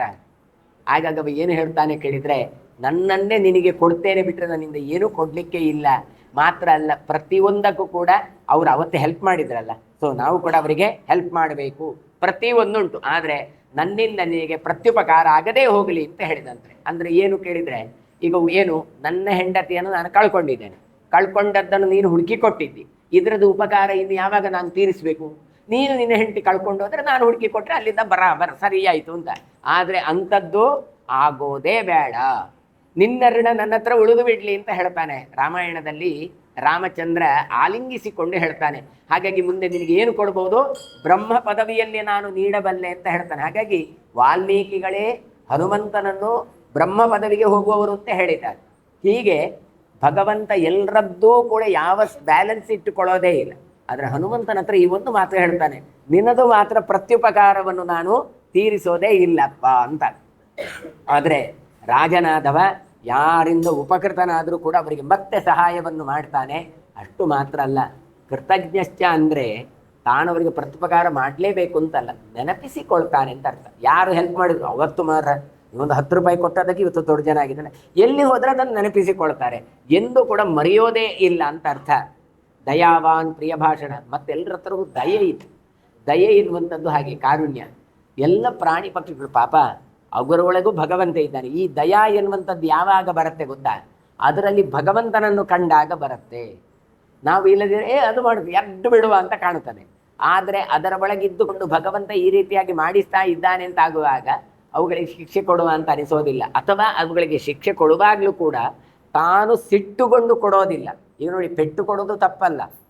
ಏನು ಹೇಳ್ತಾರೆ, ಪವಮಾನ ಪಾರಾಯಣ ಮಾಡಬೇಕಾದ್ರೆ ಬಾಲಘ್ನಾನ್ ಮಾತ್ರ ಪಿತೃವಧಾತ್ ಅಂತ ಬಂದಿದೆ. ಬಾಲಘ್ನ ಅಂತ ಉಂಟು, ಮಕ್ಕಳಿಗೆ ಹೊಡೆಯುವಂಥದ್ದು, ಮಕ್ಕಳನ್ನು ಕೊಂದದ್ದು, ಇದೆಲ್ಲ ಮಹಾಪಾಪ ಅಂತ ಕೊಡುತ್ತದೆ. ನಾವು ಎಲ್ಲಿಯಾದರೂ ಮಕ್ಕಳಿಗೆ ಹೊಡೆಯದೇ ಇದ್ದರೆ ಮಕ್ಕಳನ್ನು ಕಂಟ್ರೋಲಿಗೆ ತಗೊಳ್ಳಿಕ್ಕೆ ಸಾಧ್ಯ ಉಂಟಾ? ಇವತ್ತು ಮಕ್ಕಳಿಗೆ ಹೊಡಿಬಾರ್ದು ಅಂತ ಹೇಳ್ತೇವೆ. ಮಕ್ಕಳಿಗೆ ಹೊಡೆಯದೇ ಇದ್ದರೆ ಅವುಗಳನ್ನು ನಿಗ್ರಹ ಮಾಡಿ ಅವನು ಒಳ್ಳೆಯ ರೂಟಿಗೆ ತರಲಿಕ್ಕೆ ಸಾಧ್ಯ ಇಲ್ಲ. ಆದರೆ ಬಾಲಘ್ನ ಮಕ್ಕಳಿಗೆ ಹೊಡೆದ್ರೆ ಪಾಪ ಅಂತಲೂ ಉಂಟು. ಹೇಗೆ? ಅದಕ್ಕೆ ಕಾರಣ ಇಷ್ಟೇ, ಮಕ್ಕಳಿಗೆ ಹೊಡೆಯುವಾಗ ಅವುಗಳ ಕೆಟ್ಟತನ ಹೋಗಬೇಕು ಎನ್ನುವ ದೃಷ್ಟಿಯಿಂದ ಹೊಡೆದ್ರೆ ಅದು ತಪ್ಪಲ್ಲ. ಸಿಟ್ಟುಕೊಂಡು ಯಾರ ಕೋಪೋ ಯಾರ ಹತ್ರ ಹಾಕಿದ್ರೆ, ಏನೋ ಆಫೀಸಲ್ಲಿ ಹೋದ್ರು, ಟೆನ್ಷನ್ ಇತ್ತು, ಇಲ್ಲಿ ಬಂತು, ಆ ಆಫೀಸರಿಗೆ ಹೊಡಿಲಿಕ್ಕೆ ಆಗೋದಿಲ್ಲ. ಮತ್ತೆಂತ ಮಾಡೋದು, ಅತ್ತೆ ಮೇಲೆ ಕೋಪ ಕೊತ್ತಿ ಮೇಲೆ ಅಂತ ಹೇಳಿದ ಹಾಗೆ. ಅತ್ತೆಯ ಕಣ್ಣು ಬೆಕ್ಕಿನ ಕಣ್ಣಿನ ಹಾಗೆ ಇತ್ತಂತೆ. ಮನೆಯಲ್ಲಿ ಬರುವಾಗ ಬೆಕ್ಕಿತ್ತು, ಆ ಬೆಕ್ಕನ್ನು ನೋಡುವಾಗ, ಬೆಕ್ಕಿನ ಕಣ್ಣು ನೋಡುವಾಗ ಏನಾಯ್ತು, ಅತ್ತೆದ್ದು ನೆನಪಾಯ್ತು. ಹೊಡೆದದ್ದು ಯಾವುದಕ್ಕೆ? ಬೆಕ್ಕಿಗೆ. ಅತ್ತೆ ಕೋಪ ಕೊತ್ತಿ, ಕೊತ್ತಿ ಅಂದರೆ ಬೆಕ್ಕು ಅಂತ ಅರ್ಥ. ಹಾಗೆ ಆಗಿ ಬಿಡ್ತದೆ. ಯಾರದು ಸಿಟ್ಟನ್ನು ಈ ಮಕ್ಕಳ ಮೇಲೆ 4 ಬಡಿಯುವಂಥದ್ದು ಎಷ್ಟೋ ಕಡೆ ನೋಡಿದೆ. ನೀವು ಹೀಗೆ ಮಾಡ್ತೀನಿ, ಹೀಗೆ ಮಾಡ್ತೀನಿ, 2 ಬಡಿದು ಪಾಪ ಬಂದ ಅತಿಥಿಗಳಿಗೆ ಬಹಳ ಸಿಟ್ಟಾಗಿ ಹೋಗ್ತದೆ. ಅಯ್ಯೋ ಇದು ನನಗೆ ಬೇಡಪ್ಪ ಅಂತ ಎದ್ದು ಹೋಗ್ತಾರೆ ಅವರು. ಹಾಗೆಗೋಸ್ಕರ ಹೀಗೆ ಮಾಡುವವರದ್ದು ಇರ್ತದೆ. ಇದೆಲ್ಲವೂ ಕೂಡ ದೋಷ ಆಗಿ ಬಿಡ್ತದೆ. ಮತ್ತು ಮಕ್ಕಳು ಪಾಪ ಮಾಡಿದಾಗ, ತಪ್ಪು ಮಾಡಿದಾಗ, ಅವುಗಳಿಗೆ ತಿದ್ದಿಕೊಳ್ಳಿಕ್ಕೆ ಹೊಡೆದಾಗ ಅದೇ ಮರುಕ್ಷಣದಲ್ಲಿ ಯಾರಾದರೂ ಬಂದು ಮಾತಾಡಲಿ ಅಂತೆ, ನಾವು ನಗ್ತಾ ಮಾತಾಡ್ತೇವೆ. ಅಲ್ಲರಿ ಮಕ್ಕಳಿಗೆ ಹೊಡೆದ್ರಲ್ಲ, ಅಯ್ಯೋ ಅವನು ತಪ್ಪು ಮಾಡೋದಕ್ಕೆ ಹೊಡೆದ ಅಷ್ಟೇ. ಹೊಡೆಯುವಾಗ ಯಾವ ವಿಕಾರಗಳು ತನ್ನತ್ರ ಆಗದೇ ಇರುವಂಥದ್ದು ಉಂಟಲ್ಲ, ಇದು ನಿಜವಾಗಿರುವಂಥದ್ದು. ಹಾಗಾಗಿ ದಯಾವಾನ್ ಅಂದರೆ ಹಾಗೆ, ಯಾರಿಗೂ ಪೆಟ್ಟೆ ಕೊಡಲಿಲ್ಲ ಅಂತಲ್ಲ. ಯಾಕೆ, ಹಿಂದೆ ಏನು ಹೇಳಿದ್ರು ಅವನಿಗೆ, ದುಷ್ಟ ಶಾಸನ ಅಂತ ಕೊಟ್ಟರು ಪೃಥ್ವಿ ಚಕ್ರವರ್ತಿಗೆ. ಈಗೇನು ಹೇಳ್ತಾರೆ, ದಯಾವಾನ್ ಅಂತ ಹೇಳ್ತಾರೆ. ಅಂದರೆ ಶಿಕ್ಷೆ ಕೊಟ್ಟರು, ಶಿಕ್ಷೆ ಕೊಡುವಾಗ ಅವನು ಮಾಡಿದ ಕೆಟ್ಟ ಕೆಲಸಕ್ಕೆ ನಾನು ಶಿಕ್ಷೆ ಕೊಡ್ತೇನೆ ಅಂತ ಕರ್ತವ್ಯ ಪ್ರಜ್ಞೆಯಿಂದ ಮಾಡಿದರೆ ಹೊರತು ತಾನು ದ್ವೇಷದಿಂದ ಮಾಡಿದ್ದಲ್ಲ. ಈ ಕಡೆ ಸಜ್ಜನ ಬಂದರೆ ನಗ್ತಾ ಮಾತಾಡ್ತಾರೆ. ಎಷ್ಟೋ ಜನ ಹಾಗಿರ್ತಾರೆ, ಈ ಕಡೆಯಿಂದ ಬೈತಾರೆ, ಆ ಕಡೆಯಿಂದ ಬಂದಾಗ ನಗ್ತಾ ಮಾತಾಡ್ತಾರೆ. ಹೌದ್ರಿ, ಅವುಗಳೆಲ್ಲ ಹಾಗೆ, ಅದಕ್ಕೆ ನಾನು ಬೈದೆ ಅಂತ ಹೇಳ್ತಾರೆ. ಅಂದರೆ ಇದು ಅವರನ್ನು ನಾಶ ಮಾಡಲಿಲ್ಲ. ಕೆಲವರದ್ದು ಹಾಗಲ್ಲ, ಯಾರದ್ದು ಸಿಟ್ಟಿರ್ತದೆ ಇಡೀ ದಿನ ಮೂಡೇ ಹಾಳವರದು. ಆ ರೀತಿ ಮಾಡಬಾರ್ದು ಎನ್ನುವಂಥದ್ದಕ್ಕೋಸ್ಕರ ಹೇಳ್ತಾರೆ.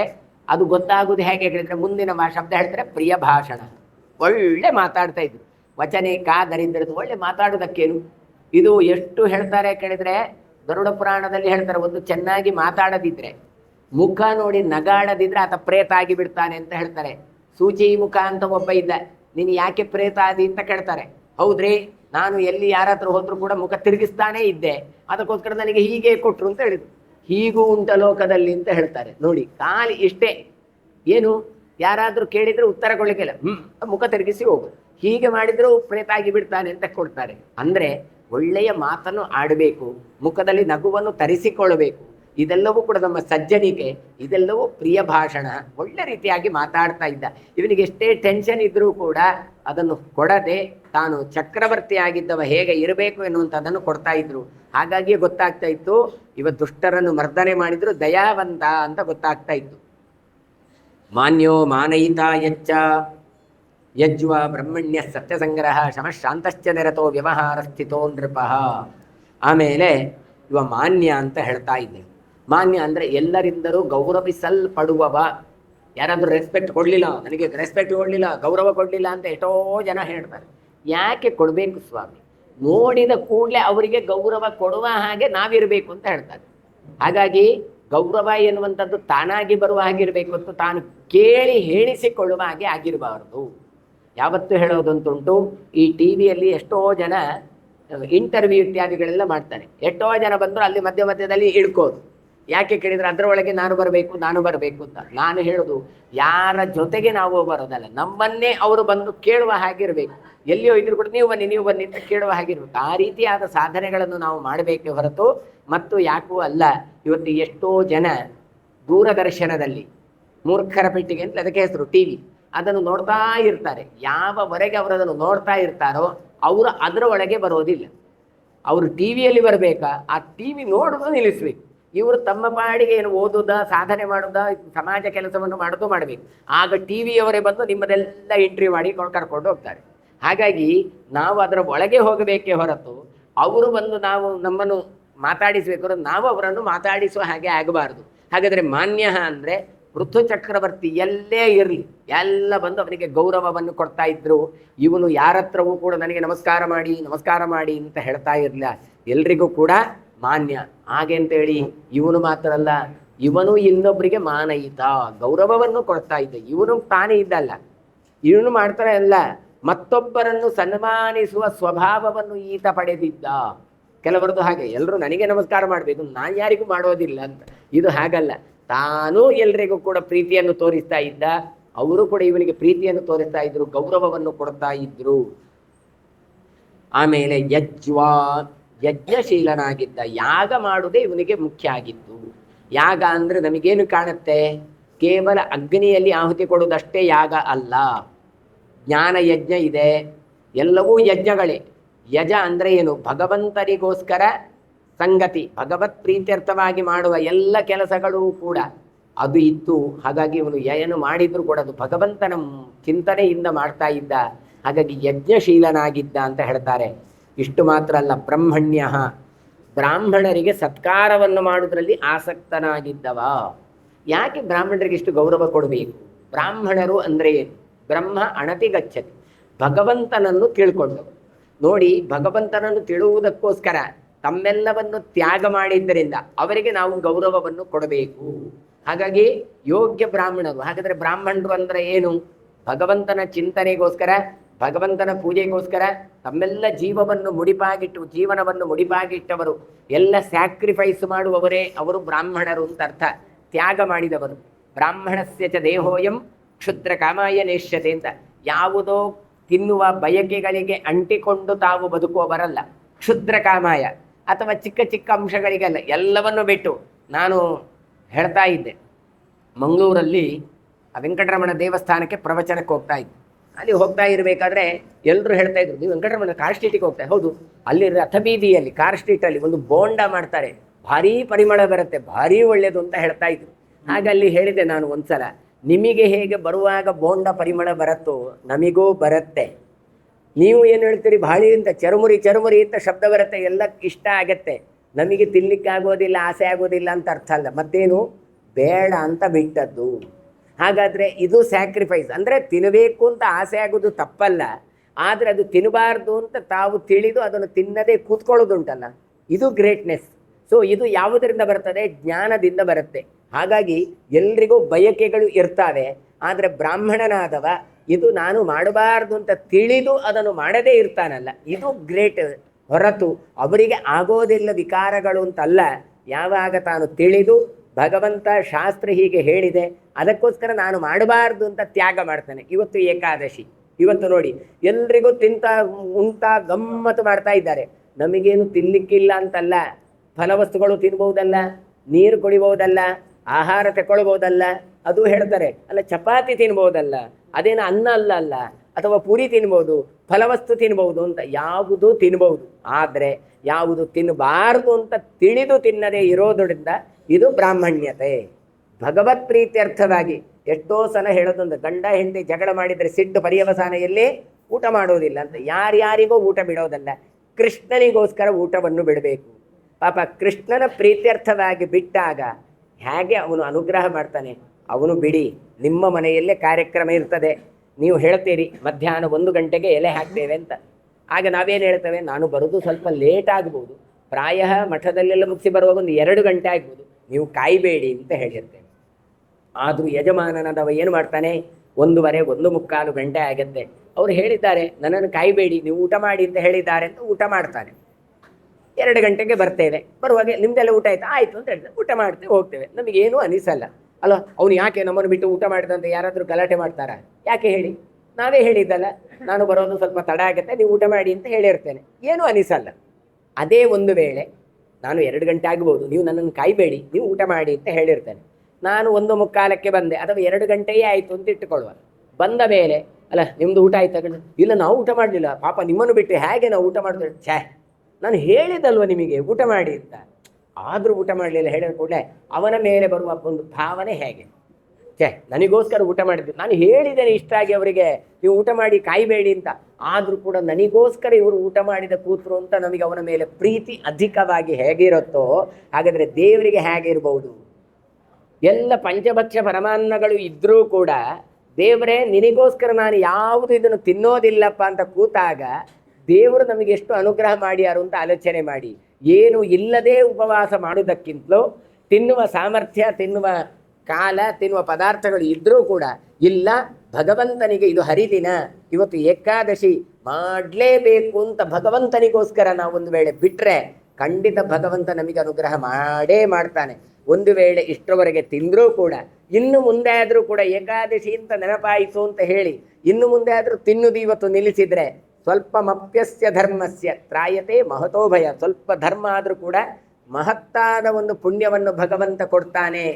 ಸಂಕಲ್ಪ ಮಾತ್ರ ಮಿಥ್ಯಾವ ವಿಷ್ಣು ಧರ್ಮೇ ನ ನಿಷ್ಫಲಾಹ. ನೀವು ಸಂಕಲ್ಪ ಮಾಡಿ ಆಯ್ತಪ್ಪ, ಪ್ರವಚನ ಕೇಳುವಾಗ ನಮ್ಮದು ಒಂದು ಪುರಾಣ ವೈರಾಗ್ಯ ಅಂತ ಇದೆ, ಪ್ರವಚನ ಕೇಳಿದಾಗ ಇಲ್ಲೆಲ್ಲ ಮಾಡಬೇಕಪ್ಪ ಅಂತ, ಇಲ್ಲಿಂದ ಅಲ್ಲಿ ಹೋದ ಕೂಡಲೇ ಅದು ಮರ್ತು ಹೋಗುತ್ತೆ, ಅದು ಬೇರೆ ವಿಷಯ. ಆದರೂ ಕೂಡ ಇಲ್ಲಿ ಕೇಳಿದ ಕೂಡಲೇ ಸಂಕಲ್ಪ ಮಾಡಿದರು, ಸಂಕಲ್ಪ ಕರ್ಮ ಮಾನಸ, ಮಾನಸಿಕವಾಗಿ ಆಯಿತು ಇವತ್ತು ರಾತ್ರಿ ಏನು ತೆಕ್ಕೊಳ್ಳೋದಿಲ್ಲ, ನಾಳೆ ಮಲಗಿದ್ರೆ ಸಾಕು, ಬೆಳಿಗ್ಗೆ ಎದ್ದ ಕೂಡಲೇ ದ್ವಾದಶಿ ಬಂದುಬಿಡುತ್ತೆ, ನಾಳೆನೇ ತೆಗೊಳ್ಳೋದು ಅಂತ ಸಂಕಲ್ಪ ಮಾಡಿ ಅದಕ್ಕೂ ಪುಣ್ಯ ಕೊಡ್ತಾರೆ. ಈ ರೀತಿಯಾಗಿ ಸಂಕಲ್ಪ ಮಾಡಿದ್ದಕ್ಕೆ, ನೀವೊಂದು ಇಚ್ಛೆ ಮಾಡಿದ್ದಕ್ಕೆ ನಿಮಗೆ ಪುಣ್ಯವನ್ನು ಕೊಡುವ ದೇವತೆ ಇದ್ದರೆ ಅದು ಮಹಾವಿಷ್ಣು ಮಾತ್ರ, ಬೇರೆಯವರೆಲ್ಲ ಹಾಗೆ ಕೊಡೋದೇ ಇಲ್ಲ. ಹಾಗಾಗಿಯೇ ಭಗವತ್ ಪ್ರೀತ್ಯರ್ಥವಾಗಿ, ಕೃಷ್ಣನ ಪ್ರೀತ್ಯರ್ಥವಾಗಿ ಏಕಾದಶಿ ಉಪವಾಸಗಳನ್ನು ಖಂಡಿತ ನಾವು ಮಾಡಬೇಕು. ಅಂಥದ್ದು ಮಾಡಿದರೆ ಮಾತ್ರ ಆತರ ಬ್ರಾಹ್ಮಣ್ಯ ಉಳಿಸಿಕೊಂಡವಂತಾಗತ್ತೆ. ಹಾಗಾಗಿ ಅಂತಹ ಬ್ರಾಹ್ಮಣಿಕೆ ಎನ್ನುವಂಥದ್ದು ಸುಲಭದ ಜೀವನ ಅಲ್ಲ. ಅದಕ್ಕೋಸ್ಕರ ಹೇಳಿ ಕೃಚ್ಛ್ರಾಯ ತಪಸೇ ಚೇಹ, ಬಹಳ ಕಷ್ಟಪಟ್ಟಂತಹ ಇದು. ಹಾಗಾದರೆ ಸುಖ ಎಲ್ಲಿ ಅಂತ ಕೇಳಬಹುದು ನೀವು. ಇವತ್ತು ತಿಂದರೆ ಇವತ್ತೇ ಸುಖ ಆಗತ್ತೆ ಸ್ವಾಮಿ, ಯಾರಿಗೆ ಹೊಟ್ಟೆ ತುಂಬೋದಿಲ್ಲ, ಬಾಯಿಗೆ ರುಚಿ ಆಗೋದಿಲ್ಲ. ನಾವು ಇವತ್ತಿನ ಸುಖ ಯಾರಿಗೆ ಹೇಳಿದ್ದೇವೆ? ಪ್ರೇತ್ಯಾನಂತ ಸುಖ ಆಯಿತ, ನೀವು ಹೋದ ನಂತರ ಸುಖ ಹೇಳಿದ್ದೆ ಹೊರತು ಇರುವಾಗ ಅಂತ ಹೇಳಲೇ ಇಲ್ಲ. ಹಾಗಾಗಿ ನಮ್ಮ ಮೈಂಡ್ ಸೆಟ್ಟನ್ನು ಚೇಂಜ್ ಮಾಡಿಕೊಳ್ಬೇಕು. ಏನು, ಖಂಡಿತ ಇವತ್ತು ಕಷ್ಟಪಟ್ಟರೆ ನಾಳೆ ಸುಖ ಇದೆ. ನಾಳೆ ಅಂದರೆ ಹೋದ ನಂತರ ಜನ್ಮ ಜನ್ಮಾಂತರದಲ್ಲಿ ಸುಖ ಇದೆ. ಅದು ಕೂಡ ಎಷ್ಟೋ ಜನ್ಮದ ಪುಣ್ಯದಿಂದಾಗಿ ಮನುಷ್ಯ ಜನ್ಮ ಬಂದಿದೆ. ಈ ಜನ್ಮದಲ್ಲಿ ಒಂದು ಸ್ವಲ್ಪ ಧರ್ಮ ಕರ್ಮ ಮಾಡಿದರೂ ಜನ್ಮಾಂತರಕ್ಕೆ ಬರುತ್ತೆ. ಅದು ಎಷ್ಟು ಅನಂತ ಫಲ ಬರುತ್ತೆ. ಕಾರಣ ಇಷ್ಟು, ಇದು ಕರ್ಮಭೂಮಿ, ಇದು ಕರ್ಮಭೂಮಿ. ನೀವು ಸ್ವರ್ಗದಲ್ಲಿ ಎಷ್ಟು ಜಪ ಮಾಡಿದರೆ ಅಷ್ಟೇ ಫಲ ಇರ್ಬೋದು, ಆದರೆ ಇಲ್ಲಿ ಹಾಗಲ್ಲ, 1ಕ್ಕೆ 1000 ಪಟ್ಟು ಫಲ. ಅದು ಕೂಡ ಹೇಗೆ, ಅನ್ಯಕ್ಷೇತ್ರೇ ಕೃತಂ ಪಾಪಂ, ಬೇರೆ ಕ್ಷೇತ್ರದಲ್ಲಿ ಮಾಡಿದರೆ ಪುಣ್ಯಕ್ಷೇತ್ರದಲ್ಲಿ ನಾಶ ಆಗುತ್ತೆ. ಪುಣ್ಯಕ್ಷೇತ್ರೇ ಕೃತಂ ಪಾಪಂ ಕೃಷ್ಣ ಕ್ಷೇತ್ರೇ ವಿನಶ್ಯತೆ ಅಂತ ಆಖ್ಯಾನದಲ್ಲಿ ಹೇಳ್ತಾರೆ. ಅಂದರೆ ಬೇರೆ ಬೇರೆ ಎಲ್ಲಿಯಾದರೂ ಮಾಡಿದರೂ ಕೂಡ ಕೃಷ್ಣ ಕ್ಷೇತ್ರದಲ್ಲಿ ಮಾಡಿದರೆ ಅದೊಂದು ತೂಕ ಜಾಸ್ತಿ. ಯಾಕೆ, ಆಚಾರ್ಯ ಮಧ್ವರು ಪ್ರತಿಷ್ಠೆ ಮಾಡಿದ ಒಂದು ಸ್ಥಿರವಾದಂಥ ಒಂದು ವಿಗ್ರಹ ಉಂಟು ಕೇಳಿದರೆ ಅದು ಉಡುಪಿ ಕೃಷ್ಣ ಮಾತ್ರ. ಏನು ಮಧ್ವಾಚಾರ್ಯರು ಎಲ್ಲ ಕಡೆ ಹೋದವರಿಗೆ ಬೇರೆ ಕಡೆ ಮಾಡಲಿಕ್ಕೆ ಆಗಲಿಲ್ವ ಕೇಳಿದರೆ, ತಾನು ಮಾಡೆಲ್ ಆಗಿ ಇಟ್ಟದ್ದು ಇಲ್ಲೇ ತಾನು ಸನ್ನಿಧಾನವನ್ನು ಇಟ್ಟವರು. ಹಾಗಾಗಿ ಬೇರೆ ಮಾಡಲಿಕ್ಕೆ ಆಗಲಿಲ್ಲ ಅಂತ ಅರ್ಥ ಅಲ್ಲ. ಹಾಗಾಗಿ ಎಲ್ಲೇ ಮಾಡಲಿ ಈ ಕ್ಷೇತ್ರದಲ್ಲಿ ಹೋಗ್ತದೆ. ಹಾಗಾದರೆ ಇಂಥ ಕೃಷ್ಣ ಕ್ಷೇತ್ರದಲ್ಲಿ ಬಂದಾಗ ಏಕಾದಶಿ ವ್ರತ ಸಿಕ್ಕಿದೆ ಕೇಳಿದರೆ ಅದು ಜನ್ಮಾಂತರದ ಪುಣ್ಯ. ಬೇರೆ ದಿನ ಉಪವಾಸ ಮಾಡಿ ಹೇಳಿದರೆ ಆಗ್ತದ ಮಾಡಲಿಕ್ಕೆ? ಖಂಡಿತ ನಾವು ಮಾಡೋದಿಲ್ಲ. ಹಾಗಾದರೆ ಅಯಾಚಿತವಾಗಿ ಕೃಷ್ಣ ಕ್ಷೇತ್ರದಲ್ಲಿ ಬಂದಾಗ ಅಲ್ಲ, ಉಪವಾಸ ಆದರೂ ಮಾಡ್ಬೋದು, ಆದರೆ ಪ್ರವಚನ ಕೇಳ್ತೇವೆ ಕೇಳಿದರೆ ಇದು ಇನ್ನಷ್ಟು ಪುಣ್ಯ ಅಂತ ಹೇಳ್ತಾ ಇದ್ದೇವೆ. ಯಾಕೆ ಉಪವಾಸ ಮಾಡಿದ್ದು? ಸುಮ್ಮನೆ ಟೈಮ್ ಪಾಸಿಗೆಲ್ಲ, ಮತ್ತೆ ಭಗವಂತನ ಚಿಂತನೆ ತುಂಬುವುದಕ್ಕೋಸ್ಕರ ಹೊಟ್ಟೆಯನ್ನು ಖಾಲಿ ಮಾಡಿಕೊಂಡದ್ದು. ಹಾಗಾದರೆ ಹೊಟ್ಟೆಯನ್ನು ಖಾಲಿ ಮಾಡಿದ್ದನ್ನು ತಲೆಗೆ ತುಂಬಿಸಿಕೊಳ್ಳಿಕ್ಕೆ. ಹಾಗಾದರೆ ತಲೆಗೆ ತುಂಬುವ ಯೋಗ ಉಂಟು ಕೇಳಿದರೆ ಇದು ಜನ್ಮ ಜನ್ಮಾಂತರದ ಪುಣ್ಯ. ಅದೂ ಕೂಡ ಕೃಷ್ಣನ ಪುರತಃ ಅದು ಇನ್ನಷ್ಟು ಪುಣ್ಯ. ಯಾಕೆ ಆಚಾರ್ಯ ಮಧ್ವರು ಇಲ್ಲಿ ಪಾಠ ಪ್ರವಚನ ಮಾಡಿದವರು ದೇವಾದಿ ದೇವತೆಗಳು ಬಂದು ಕೇಳ್ತಾ ಇದ್ರು ಅಂತ ಅರ್ಥ. ಹಾಗಾಗಿ ಅಂತಹ ಹರಿದಿನದಲ್ಲಿ ಅಂತಹ ಬ್ರಹ್ಮಣ್ಯ ಅಂತ ಹೇಳಿಸಿಕೊಂಡವ ಯಾರು ಕೇಳಿದರೆ ಪೃಥು ಚಕ್ರವರ್ತಿ. ಪೃಥು ಅಂದರೆ ಮತ್ಯಾರೂ ಅಲ್ಲ, ರಾಜರಾಜೇಶ್ವರ ರೂಪ ಭಗವಂತನದ್ದು. ತಾನು ಚಕ್ರವರ್ತಿಯಾಗಿದ್ದುಕೊಂಡು ಇವತ್ತು ಶ್ರೀಚಕ್ರಾರಾಧನೆಯನ್ನೆಲ್ಲ ಮಾಡುವವರಿದ್ದಾರೆ. ಏನು ಇದು ರಾಜರಾಜೇಶ್ವರಿ ರಾಜರಾಜೇಶ್ವರ ಅಂತ ಭಗವದ್ರೂಪದ ಚಿಂತನೆ. ತಾನು ರಾಜನಾಗಿದ್ದುಕೊಂಡು ನಿಯಮನವನ್ನು ಮಾಡಿಕೊಂಡು ಪ್ರಜೆಗಳನ್ನು ರಕ್ಷಣೆ ಮಾಡಿದ ರೂಪ ರಾಜರಾಜೇಶ್ವರ ಅಂತ ಪೃಥ್ವಿನಲ್ಲಿ ಅಂಶಾವತಾರ. ಆದರೆ ತಾನೇ ರಾಮಾವತಾರದಲ್ಲಿ ನಿಂತು ರಾಜರಾಜೇಶ್ವರನಾಗಿ ನಿಂತು ಮಾಡಿದವ ಕೃಷ್ಣ. ಹಾಗಾದರೆ ಅಂತಹ ಕೃಷ್ಣ ಇಂತಹ ಒಂದು ಕ್ಷೇತ್ರದಲ್ಲಿ ಇಂಥದ್ದು ಚಿಂತನೆಯನ್ನು ಮಾಡ್ತಾ ಇದ್ದೇವೆ ಕೇಳಿದರೆ ಇದು ಜನ್ಮಾಂತರದ ಪುಣ್ಯ ಮಾತ್ರ ಅಲ್ಲ, ಉಪವಾಸ ಈಗ ಮಾಡ್ತೇವೆ ಅಂತ ಸಂಕಲ್ಪ ಮಾಡಿದರೂ ಕೂಡ ಅದು ಕೃಷ್ಣನಿಗೆ ಅದು ಅರ್ಪಣೆ ಆಗತ್ತೆ ಅಂತ ಅರ್ಥ. ಹಾಗಾಗಿ ಹೇಳ್ತಾರೆ ಬ್ರಹ್ಮಣ್ಯ. ಇನ್ನು ಹೇಳ್ತಾರೆ ಸತ್ಯ ಸಂಗ್ರಹ, ಸತ್ಯವಂತರಾಗಿರ್ಬೇಕು. ನಾನು ಹಾಗೆ ಹೇಳಿದೆ, ಸತ್ಯ ಅಂದರೆ ಪ್ರಾಕ್ಟಿಕಲ್ ಆಗಿ ಅದನ್ನು ಅಡಾಪ್ಟ್ ಮಾಡಿಕೊಳ್ಳೋದುಂಟಲ್ವ, ಅದು ಬಾಯಲ್ಲಿ ಹೇಳೋದು ಬೇರೆ, ಕ್ರಿಯೆಯಲ್ಲಿ ತರುವಂಥ ಒಬ್ಬ ಪ್ರಾಮಾಣಿಕತನ ಇದು ಈ ರಾಜನಲ್ಲಿ ಇತ್ತು. ತಾನೇನು ಮಾಡಬೇಕು ಅಂತಿದ್ರೆ ತಾನು ಮಾಡಿ ತೋರಿಸ್ತಾ ಇದ್ದ. ಹಾಗಾಗಿ ಪೃಥು ಎಲ್ಲ ಚಕ್ರವರ್ತಿಗಿಂತಲೂ ಕೂಡ ತಾನು ಮಿಗಿಲಾಗಿ ನಿಂತವ. ಆಮೇಲೆ ಹೇಳ್ತಾರೆ ಶಮಃ ಶಾಂತಶ್ಚ ನಿರತಃ. ಶಮಃ ದಮ ಎಂದರೆ ಇಂದ್ರಿಯ ನಿಗ್ರಹ, ಶಮ ಮನ್ನಿಷ್ಠತಾ ಬುದ್ಧಿ. ಭಗವಂತನಲ್ಲಿ ಚಿಂತನೆ ಕೊಟ್ಟುಕೊಂಡು ಕೂಲಾಗಿ ನಾವು ಹೇಳ್ತೇವಲ್ಲ, ಎಷ್ಟೊತ್ತಿಗೆ ನೋಡೋದು ನಗಾಡ್ತಾ ಇರೋದು, ಯಾವ ಟೆನ್ಷನ್ ಇಲ್ಲ, ಬರ ಆರಾಮ ಇದ್ದಾರೆ ಅಂತ. ಹಾಗಾಗಿ ಶಮ ಎನ್ನುವಂಥದ್ದಿದ್ದಾಗ ಬರುತ್ತೆ. ಮನಸ್ಸು ಇಂದ್ರಿಯಗಳು ನಿಗ್ರಹದಲ್ಲಿದ್ದಾಗ ಇಂತಹ ಒಂದು ಸ್ಥಿತಿ ಬರುತ್ತೆ. ಇದು ಇತ್ತು. ಅದರದ್ದು ಪರಿಣಾಮವೇ ಯಾವುದು ಕಡಿದ್ರೆ ಶಾಂತರಾಗಿರುವವರು. ಹಾಗಾಗಿ ಅವನ ಮುಖದಲ್ಲಿ ಅಂತ ಕಾಂತಿ ಇರ್ತಾ ಇತ್ತು, ಶಾಂತನಾಗಿದ್ದ, ವ್ಯಗ್ರನಾಗಿರಲಿಲ್ಲ. ಹಾಗಾಗಿ ಇವನಿಗೆ ಹೇಳ್ತಾರೆ ವ್ಯವಹಾರ ಸ್ಥಿತೋ ನೃಪಃ, ಪ್ರಾಮಾಣಿಕವಾದ ವ್ಯವಹಾರದಲ್ಲಿ ಆಸಕ್ತನಾಗಿದ್ದ. ಹಾಗಾಗಿ ಇವ ಇರ್ತಾನೆ ಅಂತ ಸೂತಮಾಗದಿಯರು ಋತುಚಕ್ರವರ್ತಿಯನ್ನು ಹೊಗಳುತ್ತಾ ಇದ್ದಾರೆ. ತತ್ರ ತತ್ರ ಮಹಾರಾಜ ಸಮೇತ್ಯ ಜನಮೇಜಯ ಆಶೀರ್ವಾದಾ ಪ್ರಯುಜ್ಯಂತೆ ಸೂತಮಾಗದ ಬಂಧಿಭಿ.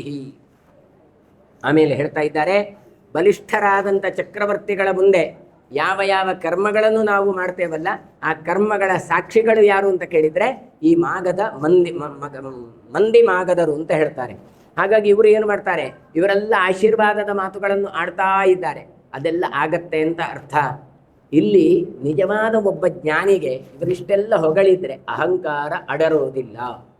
ನಾವು ಹೊಗಳು ಬಿಟ್ರೆ ದಾರಿ ತಪ್ಪಿಸೋದು ಅಂತ ಹೇಳ್ತೇವೆ. ಕೆಲವು ಸಲ ನೀನು ಅಂಥವ ಇಂಥವ ಹೋ ಹೋ ಅಂತ ಹೇಳಿದ ಇವರಿಗೆ ತಲೆ ಕೆಡರುತ್ತೆ, ನನ್ನಷ್ಟು ಯಾರೂ ಇಲ್ಲ ಅಂತ. ಇದು ಯಾರಿಗೆ? ಅಜ್ಞಾನಿಗಳಿಗೆ. ಆದರೆ ಪೃಥು ಚಕ್ರವರ್ತಿಯಾದಿಗಳಿಗೆ ಅಲ್ಲ. ಹಾಗಾದರೆ ಇದು ಯಾಕೆ ಬೇಕು ಕೇಳಿದರೆ, ಕೆಲವು ಸಲ ನಮಗೂ ಅನ್ನಿಸೋದಂತುಂಟು, ಫೀಡ್ಬ್ಯಾಕ್ ಅಂತ ಕೇಳ್ತೇವೆ. ಯಾವುದೇ ಒಂದು ಕೆಲಸ ಮಾಡಿದರೆ ಅದರ ಫೀಡ್ಬ್ಯಾಕನ್ನು ಕೇಳ್ತೇವೆ ನಾವು. ಯಾಕೆ? ಇದು ಮಾಡುವಂಥದ್ದು ಒಳ್ಳೆಯದೋ ಕೆಟ್ಟದೋ ಅಂತ. ನಮ್ಮ ಉದ್ದೇಶ ಏನೋ ಒಳ್ಳೆಯದೋ ಇರ್ತದೆ, ಆದರೆ ಅದು ಪರಿಣಾಮ ಕೆಲವು ಸಲ ಕೆಟ್ಟದೂ ಆಗಿರುತ್ತೆ. ಅದು ಏನು ಎನ್ನುವಂಥದ್ದೇ ಗೊತ್ತಿರೋದಿಲ್ಲ. ಹಾಗಾದ್ರೆ ಅದು ಯಾಕೆ ಹೀಗೆ ಎನ್ನುವಂಥದ್ದು ಅವರೂ ಕೇಳೋದಿಲ್ಲ, ಇವರೂ ಹೇಳೋದಿಲ್ಲ. ಹಾಗಾದರೆ ಒಂದು ಉದಾಹರಣೆ ಹೇಗೆ ಕೇಳಿದರೆ, ಕೃಷ್ಣ ದರ್ಶನಕ್ಕೆ ಬರಬೇಕಾದ್ರೆ ಅಂಗಿ ಇತ್ಯಾದಿಗಳನ್ನು ಅಥವಾ ಶಾಸ್ತ್ರೀಯವಾದಂಥ ದೇಶೀಯ ವಸ್ತ್ರಗಳನ್ನು ಧರಿಸಿ ಬರಬೇಕು ಅಂತ ಇಚ್ಛೆ ಅಂತ. ಯಾಕೆ ಹಾಕಿಕೊಂಡ್ರೆ ಬಂದ್ರೇನು, ಹೇಗೆ ಬಂದ್ರೇನು ಅಂತ ಕೇಳ್ಬೋದು. ಕಾರಣ ಇಷ್ಟೇ, ನೀವು ಬರ್ತಾ ಇರುವಂಥದ್ದು ಪಿಕ್ನಿಕ್ಕಿಗೋ ಟೂರಿಗೋ ಅಲ್ಲ. ನಾವು ಇವತ್ತು ಹೋಗ್ತಾ ಇರೋದು ಕೃಷ್ಣನ ದರ್ಶನಕ್ಕೋಸ್ಕರ. ಕೃಷ್ಣ ದರ್ಶನಕ್ಕೆ ಹೋಗುವಾಗ ಕೃಷ್ಣ ಭಕ್ತರಾಗಿ ಹೋಗಬೇಕೇ ಹೊರತು ಕೃಷ್ಣನ ದರ್ಶನಕ್ಕೆ ಹೋಗಬೇಕು, ನಮ್ಮ ದರ್ಶನಕ್ಕೋಸ್ಕರ ಅಲ್ಲ.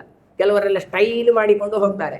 ಯಾಕೆ ಕೇಳಿದರೆ, ಇವರು ಅವರ ಎದುರುಗಡೆ ನಾನೊಬ್ಬ ವಿಶಿಷ್ಟನಾದವ ಹೋಗ್ತಾ ಇದ್ದಾರೆ, ಎಲ್ಲರೂ ನನ್ನನ್ನು ನೋಡಬೇಕು ಅಂತ ಹೋಗ್ತಾರೆ. ಹಾಗಲ್ಲ. ಮತ್ತು ಎಲ್ಲರೂ ಕೃಷ್ಣನನ್ನು ನೋಡಲಿಕ್ಕೆ ಹೋಗ್ತಾ ಇದ್ದೇವೆ ಎನ್ನುವ ಪ್ರಜ್ಞೆ ಜಾಗೃತ ಆಗಬೇಕು ಎನ್ನುವಷ್ಟೇ ಉದ್ದೇಶ ಹೊರತು ಮತ್ತೇನೂ ಅಲ್ಲ. ಹಾಗಾದರೆ ಇದನ್ನು ಮಾಡುವಾಗ ಎಷ್ಟೋ ಜನರಿಗೆ ಅದರಲ್ಲಿ ಹಿಂಸೆಯೂ ಆಗತ್ತೆ, ಎಷ್ಟೋ ಜನರಿಗೆ ಅದರಿಂದ ಗುಣವೂ ಆಗತ್ತೆ. ಹಾಗಾದರೆ ಇದನ್ನು ಹೇಗೆ ನಿರ್ಧಾರ ಮಾಡೋದು? ಅದಕ್ಕೋಸ್ಕರ ಫೀಡ್ಬ್ಯಾಕ್ ಅಂತ ಕೇಳ್ತೇವೆ. ಫೀಡ್ಬ್ಯಾಕಲ್ಲಿ ಏನು ಹೇಳ್ತಾರೆ, ಕೆಲವರು ಹೇಳಿದರು ಒಳ್ಳೆಯದಪ್ಪ ಅಂತ, ಕೆಲವರು ಹೇಳಿದ್ರು ಅದು ಸ್ವಲ್ಪ ಕಷ್ಟ ಆದರೂ ತೊಂದರೆ ಇಲ್ಲ ಅಂತ. ಹಾಗಾದರೆ ಹೆಚ್ಚಿನವರಿಗೆ ಇಲ್ಲಿ ನಾವು ಕೃಷ್ಣ ದರ್ಶನಕ್ಕೆ ಬರ್ತೇವೆ ಎನ್ನುವಂಥ ಪ್ರಜ್ಞೆ ಜಾಗೃತ ಆಗ್ತದೆ ಕೇಳಿದರೆ ಅದು ಕಾರಣವೇ ಹೊರತು ಮತ್ತೇನೂ ಅಲ್ಲ. ಹೀಗೆ ಆ ಫೀಡ್ಬ್ಯಾಕ್ ಬರಬೇಕು ಅಂತಾದರೆ ಇಂಥ ಮಂದಿ ಮಾಗದಿಯರು ಹೇಳ್ತಾರೆ, ಅವ್ರು ಏನು ಹೊಗಳ್ತಾರೆ? ಇಂಥದ್ದನ್ನು ಹೊಗಳೋದಲ್ಲ, ಇದ್ದದ್ದನ್ನು ಹೊಗಳ್ತಾರೆ. ನೀವು ಅಂಥದ್ದು ಮಾಡಿದ್ರಿಂದ ಇದಾಯಿತು, ನೀವು ಇಂಥದ್ದು ಮಾಡಿದ್ರಿಂದ ಆಯಿತು. ಆಗ ಇವರಿಗೆ ಏನಿಸುತ್ತೆ, ಮಾಡುವವನಿಗೆ ಓ ಹಾಗಾದರೆ ನಾವು ಕರೆಕ್ಟಾದ ದಾರಿಯಲ್ಲಿದ್ದೇವೆ, ಸರಿಯಾದ ಮಾರ್ಗದಲ್ಲಿದ್ದೇವೆ, ಇದನ್ನು ಮುಂದುವರಿಸಿಕೊಂಡು ಹೋಗಬೇಕು ಎನ್ನುವಂತಹ ಜ್ಞಾನ ಜಾಗೃತಿ ಆಗಬೇಕೇ ಹೊರತು ಅದು ಅಹಂಕಾರಕ್ಕೆ ಕಾರಣ ಆಗಬಾರದು. ಹಾಗಾದರೆ ಇದೆಲ್ಲವೂ ಕೂಡ ಕೃಷ್ಣ ಪ್ರೀತ್ಯರ್ಥವಾಗಿ ಆಗಬೇಕೇ ಹೊರತು ಅದು ಅಹಂಕಾರಕ್ಕೆ ಕಾರಣ ಆಗಬಾರದು. ಅದು ಗೊತ್ತಾಗುವುದು ಯಾವುದರಿಂದ ಕೇಳಿದರೆ ಮಂದಿ ಮಾಗದಿಯರಿಂದ. ಹಾಗಾಗಿ ಆ ಹೊಗಳು ಭಟರು ಅವರು ಯಥಾರ್ಥವನ್ನು ಹೊಗಳಬೇಕೇ ಹೊರತು ಇಲ್ಲದ್ದನ್ನು ಅಲ್ಲಿ ಹೋಗಿ ನಮಗೇನೋ ಲಾಭ ಆಗತ್ತೆ ಎನ್ನುವ ದೃಷ್ಟಿಯಿಂದ ಹೊಗಳುವವರು ಆಗಿರಬಾರದು. ಇಲ್ಲಿ ಇರುವಂಥ ಪೃಥು ಚಕ್ರವರ್ತಿಯ ಸ್ಥಾನದಲ್ಲಿ ಈ ಮಂದಿ ಮಾಗದಿಯರು ಆರಂಭ ಆಯಿತು. ಯಾಕೆ ಹೇಳಿದ್ರು ಕೇಳಿದರೆ ಪೃಥು ಚಕ್ರವರ್ತಿಗೆ ಇನ್ನೊಂದಿಷ್ಟು ಉತ್ಸಾಹವನ್ನು ತಂದುಕೊಡುವುದಕ್ಕೋಸ್ಕರ. ತಯೋಸ್ತವಾಂತೆ ಸುಪ್ರೀತಃ ಪೃಥುಃ ಪ್ರಾತಾತ್ ಜನೇಶ್ವರ ಅಂತಃ ಪ್ರದೇಶಂ ಸೂತಾಯ ಮಗಧಾನ್ ಮಾಗಧಾಯ ಚ. ಹಾಗಾಗಿ ಜನೇಶ್ವರ ಅಂತ ಪೃಥು ಚಕ್ರವರ್ತಿಯನ್ನು ಹೇಳ್ತಾರೆ. ಪ್ರಾತಾತ್ ಜನೇಶ್ವರ ಅಂತ ಅಂದರೆ ಜನರೆಲ್ಲರ ಈಶ್ವರ ಒಡೆಯನಾಗಿರುವವನು ಈತ. ತಾನು ಸ್ತೋತ್ರದಿಂದ ಕೊನೆಗೆ ಸುಪ್ರೀತನಾಗುತ್ತಾನೆ. ಸುಪ್ರೀತನಾಗಿ ಏನು ಮಾಡ್ತಾನೆ? ಅಂತಃ ಪ್ರದೇಶವನ್ನು ಮಗಧನಿಗೆ ಮತ್ತು ಅದನ್ನು ಅಂದರೆ ಅಂತಃಪ್ರದೇಶವನ್ನು ಸೂತನಿಗೆ, ಮಾಗಧನಿಗೆ ಮಗಧ ದೇಶವನ್ನು ಕೊಟ್ಟ ಅಂತ ಕೊಡ್ತಾರೆ. ಹಾಗಾದರೆ ಇವತ್ತೇನು ಮಾಗಧ ಅಂದರೆ ಬಿಹಾರ, ಇವತ್ತು ಬಿಹಾರವನ್ನು ಮಗಧ ದೇಶ ಅಂತ ಕರಿತೇವೆ. ಅದನ್ನು ಯಾಕೆ ಕೊಟ್ಟು ಹೇಳಿದರೆ ಇಷ್ಟು ಹೊಗಳಿದ್ದಕ್ಕೆ.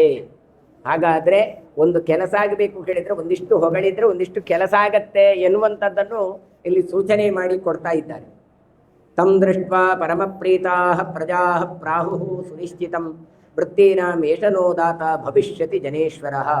ಪೃಥುವಿನ ಈ ವರ್ತನೆಯನ್ನು ಕಂಡು ಏನು ಇವರಿಷ್ಟು ಹೊಗಳಿದ್ರು, ಅವರಿಗೆ 2 ಅಂತಃಪ್ರದೇಶವನ್ನು ಇವನಿಗೂ ಸೂತನಿಗೂ ಮಾಗಧ ದೇಶವನ್ನು ಮಗಧನಿಗೂ ಕೊಟ್ಟದ್ದನ್ನು ನೋಡಿ ಪ್ರೀತರಾದ ಪ್ರಜೆಗಳು ಹೇಳ್ತಾರಂತೆ, ಓ ಖಂಡಿತ ನಮ್ಮೆಲ್ಲರಿಗೂ ಕೂಡ ಒಳ್ಳೆಯ ವೃತ್ತಿಯನ್ನು ಈತ ಕಲ್ಪಿಸ್ತಾರೆ, ನಿಶ್ಚಿತವಾಗಿಯೂ ನಮಗೆ ಒಳ್ಳೆಯದಾಗತ್ತೆ ಅಂತ ಹೇಳ್ತಾರೆ.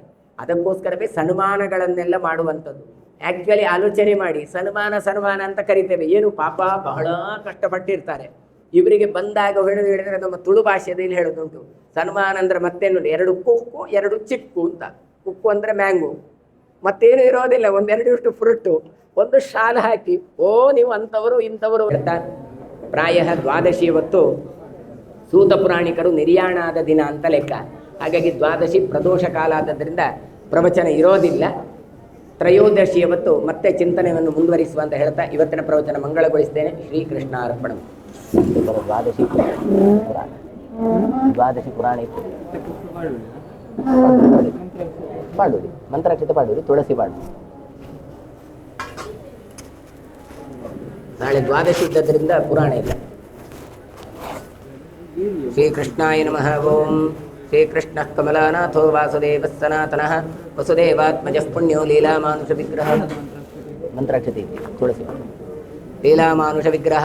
ಶ್ರೀವತ್ಸಕೌಸ್ತುಭಧರೋ ಯಶೋದಾ ವತ್ಸಲೋ ಹರಿ ಚತುರ್ಭುಜಾತ್ತ ಚಕ್ರಾಸಿ ಗದಾ ಶಂಖಾದ್ಯುತಾಯುಧಃ ದೇವಕೀ ನಂದನ ಶ್ರೀಶೋ ನಂದಗೋಪಪ್ರಿಯಾತ್ಮಜಃ ಯಮುನಾ ವೇಗದಂಹಾರಿ ಬಲಭದ್ರಪ್ರಿಯಾನುಜಃ पूतना जीविताहारी शकटासुरभञ्जनः नन्दव्रज जनानन्दे सच्चिदानन्द विग्रहः नवनीत विलिप्ताङ्गो नवनीत नटोनगः नवनीत नवाहारो मुकुन्द प्रसादकृत षोडशस्त्री सहस्रे क्षत्रिभङ्गी मधुराकृतिः गोविन्दो गोविदाम्पतिः वत्सपादहरो नन्दो